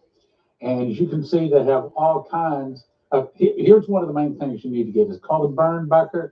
This tells you all about it. They also have a business bundle, a home bundle. I think everybody ought to have at least a home bundle. They also have vehicle bundles, church bundles. So they already put this stuff together, and this is not foreign-made stuff. It's all American-made, and it's by a Christian company. And you go to refugemedical.com. Refugemedical.com. Now, here's the truth about UFOs, and I'm not going into all of it. I already said more than I should say. But the truth be told, they existed since shortly after Adam and Eve, perhaps even before Adam and Eve. Lucifer has about a third the number of God's angels that fell, and they've been around for about 6,000 years or longer, and they've been developing advanced technology. Why? To be used to reach their goals, to put the Antichrist on the throne, to enslave, control, to kill humans, and the big reason to defeat Jesus at Armageddon. Now, we know they're going to fail, but they don't. Lucifer's convinced himself he's going to win. He's convinced all of his followers he's going to win, and they actually think they're going to win. God has already defeated them once. Jesus defeats them again at Armageddon. Lucifer lied to his followers when they fell, and now he's lied to them again, saying that they will defeat Jesus at Armageddon. So, what's the devil waiting for? What's the real objective behind the UFOs? I'm about to show you. 2 Thessalonians 2:2. Don't be shaken in mind or troubled. That day, Jesus returning is not going to come. Not until there's a falling away, but I'll get to that. Let no man deceive you by any means. For that day, the day Jesus returns, is not going to come except there come a falling away first. Now, I know a lot of the pre-tribbers want to say, oh, it's not a falling away, it's a taking away, it's a taking away. No, the word is apostasia in the Greek. It's apostasia. And that means a defection from the truth. So there's going to be a lot of people fall away from Christianity. And what would cause them to fall away from Christianity? It's called disclosure. The UFOs. What? Hang on, I'll show you. Except there come a falling away first, and the man of sin been revealed, the son of perdition, meaning nobody is going anywhere until they see the Antichrist. Not going to happen. Sorry, pre-tribbers, it's just not going to happen. Who opposeth and exalteth himself above all that is called God. Yeah, I'm not a pre-tribber. Or that is worship, so that he as God, this is his goal. He as God sitteth in the temple of God, and what do you set on the temple of God? Ark of the Covenant. In the Holy of Holies, there's only one thing, Ark of the Covenant. It's been discovered in 1982, has not been revealed, or has not come out of the place yet. He as God sitteth in the temple of God, showing himself that he is God. Then shall that wicked be revealed, whom the Lord shall consume with the Spirit, the morning star of his mouth, and shall destroy the brightness of his coming, whose coming is after the working of Satan with all power, signs, and lying wonders. What?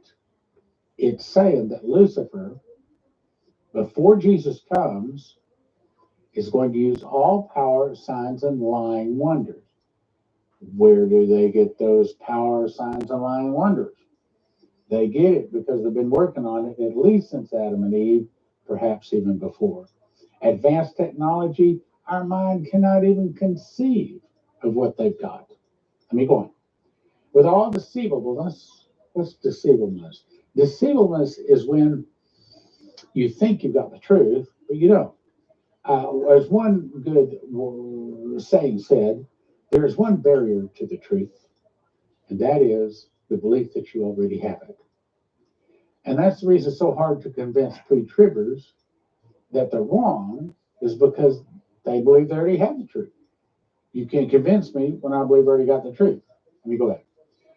With all deceivableness of unrighteousness, in other words, they are believing a lie, deceivableness of unrighteousness, and them that perish, because they receive not the love of the truth, Jesus the Lord, that they might be saved. So for this reason, God says, for 2,000 years, I've offered the blood of my son, and you stuck your nose up at it.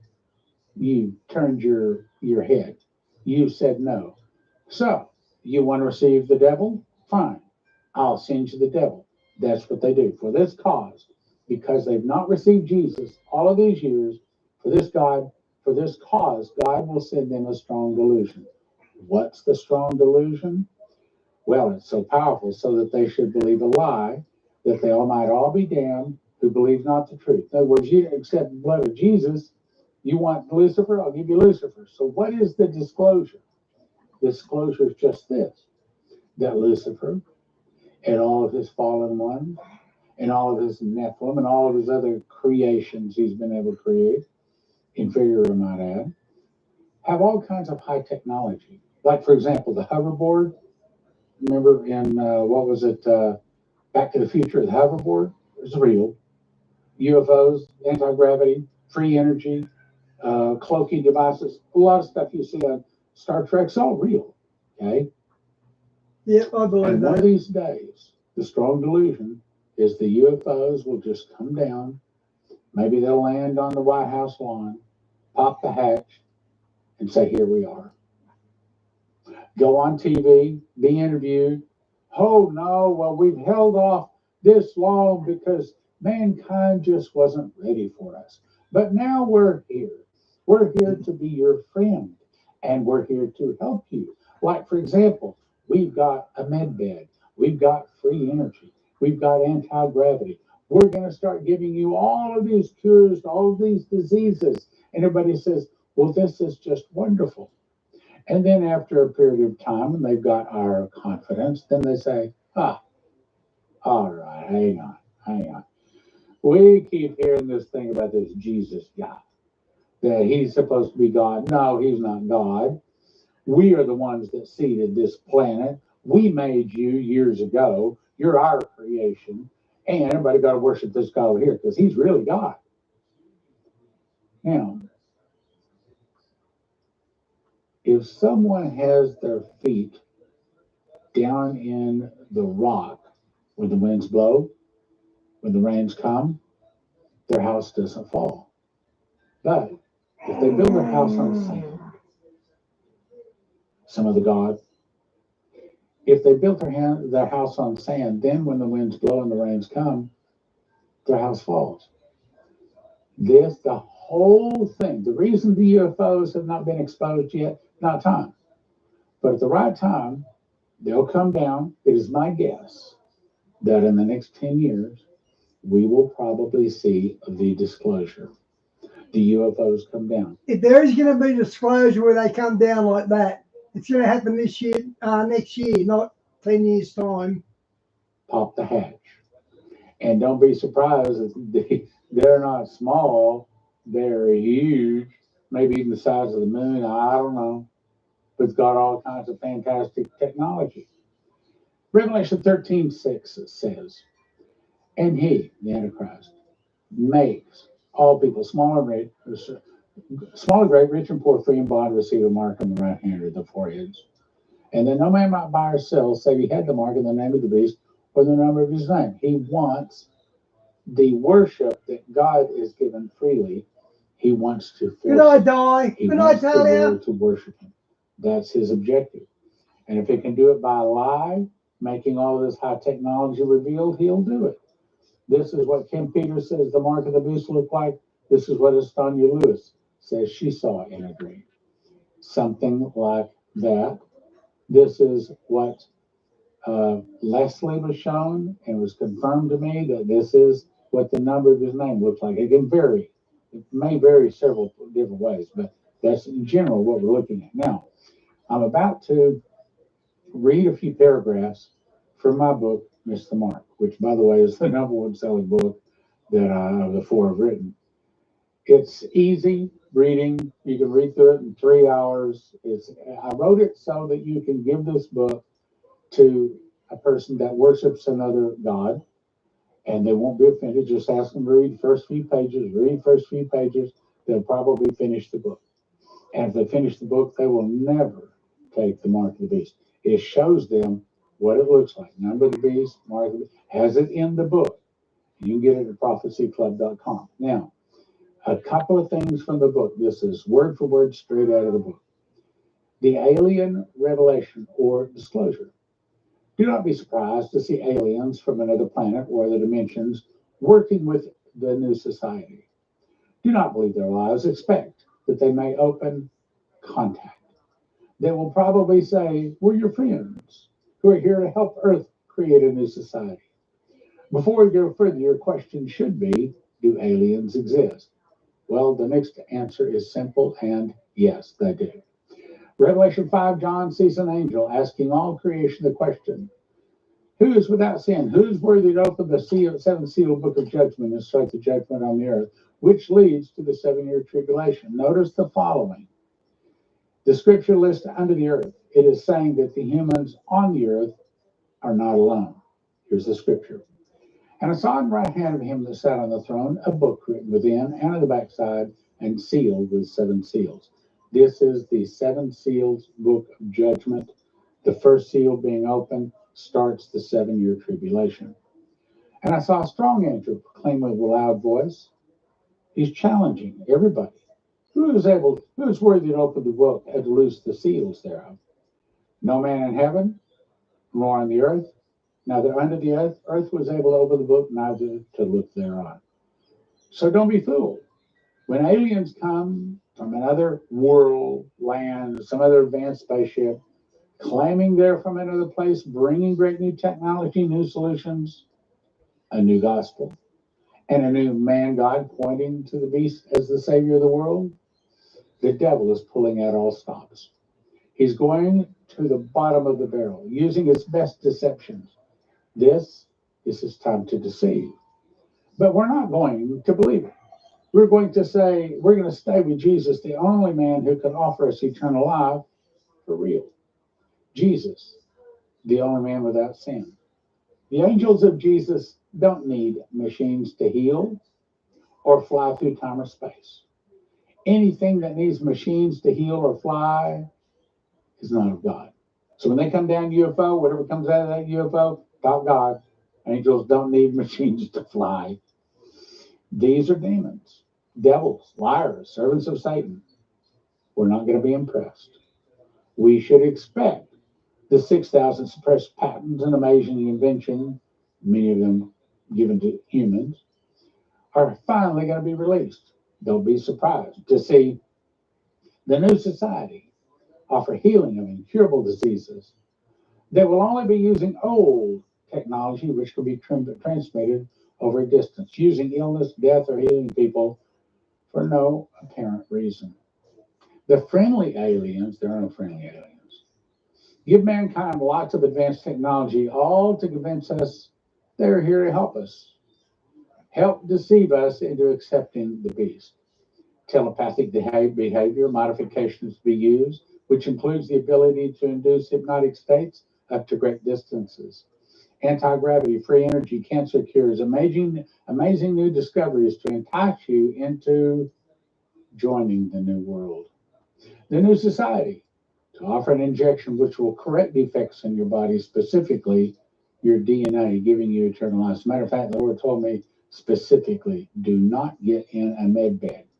It changes your DNA and you will lose your salvation. I mean, it was almost an audible voice. Don't be fooled when they say they can regrow missing limbs, turn gray hair back to its original color, replace an old age body with a new eternal body. Don't let high technology fool you. We were warned of this over 2,000 years ago, where Revelation 13 and 14. He doeth great wonders, so that he maketh fire come down from heaven on the earth in the sight of men. And he deceiveth them that dwell in the earth by what? By miracles, which he had power to do in the sight of the first beast. Jump down to verse 6. And of those days shall men seek death and shall not find it, and shall desire to die, and death shall flee from them. Now that's a picture that pretty much everybody on the planet has reached the point to where they have eternal life, not with Jesus, but eternal life because they got in a med bed, or some kind of injection, or some kind of pill, whatever they do to get it. But we're not going to take it. Now let's jump to archaeology, the archaeology deception. Picture the fake news, CNN, the source of all the truth on the earth, not announcing that a great earthquake has hit the earth. A great discovery was made. An underground chamber was discovered. And in this chamber, what? We found ancient tablets. And we found this, and we found that. And we found this ancient thing, and this ancient artifact, and this block, and it was, and here it is again, and this is what we found. And this guy, the beast, it proves he's really God. The tablets say, all of the Muslims were lied to, all of the Satanists, you're all lied to, all of the Hindus, the Christians, you're all lied to. All that Jesus stuff is just rubbish. Here's proof. We got it right here. You've been lied to. This man here, or this world leader, he is really God, the Antichrist. So much so that if it were possible, it would deceive even the very elect. You could expect earthquakes to supposedly reveal new discoveries of ancient artifacts designed to destroy the foundations of all religions. Remember, except there come a falling away first. The disclosure is what causes the falling away, in my opinion. Expect to hear stuff like, oh, we've all been mistaken. We misunderstood. We just didn't have all the information. Don't be fooled. Expect a wonderful plan so good that over 95% of the humans on the planet quickly accept it as proof. Proof beyond any reasonable doubt, saying past beliefs, laws, all based upon inaccurate or missing information. The news will report a great discovery of information so convincing that planet Earth accepts it as correct. All those except for the ones that have their feet planted firmly on the rock. Expect the new society to correct old errors and new revelations from the one true God. New laws and standards so the world can finally live in peace. By peace, he shall destroy many, Daniel says. Then let's talk about the space show. There are over 12,000 Starlink sites above the Earth as I was writing this. Is eventually going to 42,000. There's more than 12,000 up there now. Who put them up there? Elon Musk. We know each satellite has a radio antenna broadcasting to Earth. But what if they also installed some antenna capable of broadcasting a signal at the same frequency that our brain operates on? We have known for years that even a simple police radar can project voice audio through the air, sounding as if one was hearing it in their own head, sounding like God was speaking to them. So what if they also install lasers in every one of those satellites? These satellites are all linked to the QFS off-world galactic alien computer provided by the devil. What could possibly go wrong? At any point, they could cause the face of God to appear in the sky and the voice of God to be heard in the various regions in their own local language. So the satellites broadcast downward. It's not just the cell phones that will pick it up, but we'll hear it inside our head, and most will think it is the voice of God. And what's it saying? Saying everybody got to worship this beast. Try to manage the beast, declaring, tonight I'm going to speak to you. I'm going to prove to you that I'm God. That night, all around the globe in the sky, the face of God is seen, all from satellites, all from high technology. Speaking to the people and speaking to them in their own specific regional language, telling them, the beast, he is God. This is really God speaking. They hear God in their native language. They say, God spoke to me last night. They all say it's true. And by the way, Allah, he's not really God. And here's why. In Buddha, he's not really God. Hinduism, not really God. Jesus, not really God. This Lucifer pointing to everybody to one man. Do you see? Oh, I know what you're thinking. It's not going to fool me. Oh, wait a minute. There's more. It doesn't have to fool you. It just needs to fool everybody around you, which in turn will be talked into killing you. They're convinced that you are the problem. You have been holding back the development of mankind for generations. You are the unbelievers. The image of the beast orders all the true believers to kill all of the unbelievers, all that do not have the mark of the beast. Can you see a problem? If you don't want to lose your life's savings, if you have an IRA or a 401k, the thing to do is call 800-200-GOLD. 800-200-GOLD. These folks are Christians and they specialize in helping people not lose their life savings in the event of a stock market crash and things like that. Look, most of the 401ks, most of the IRAs are in paper, backed by paper. And as Lindsey Williams says, if it's in paper, it's worth the paper it's written on. You can lose it all. 1-800-200-GOLD. 800-200-GOLD. Hey, give them a call. Doesn't hurt, doesn't cost you anything. See if they can give you some good advice. Okay, guys, I'm going to hang up. I'm going to rewind it a bit, though, so I get the screen right. They say they can regrow missing limbs. Okay, guys, see you gray tomorrow. hair back to its original color. Replace an old age body with a new eternal body.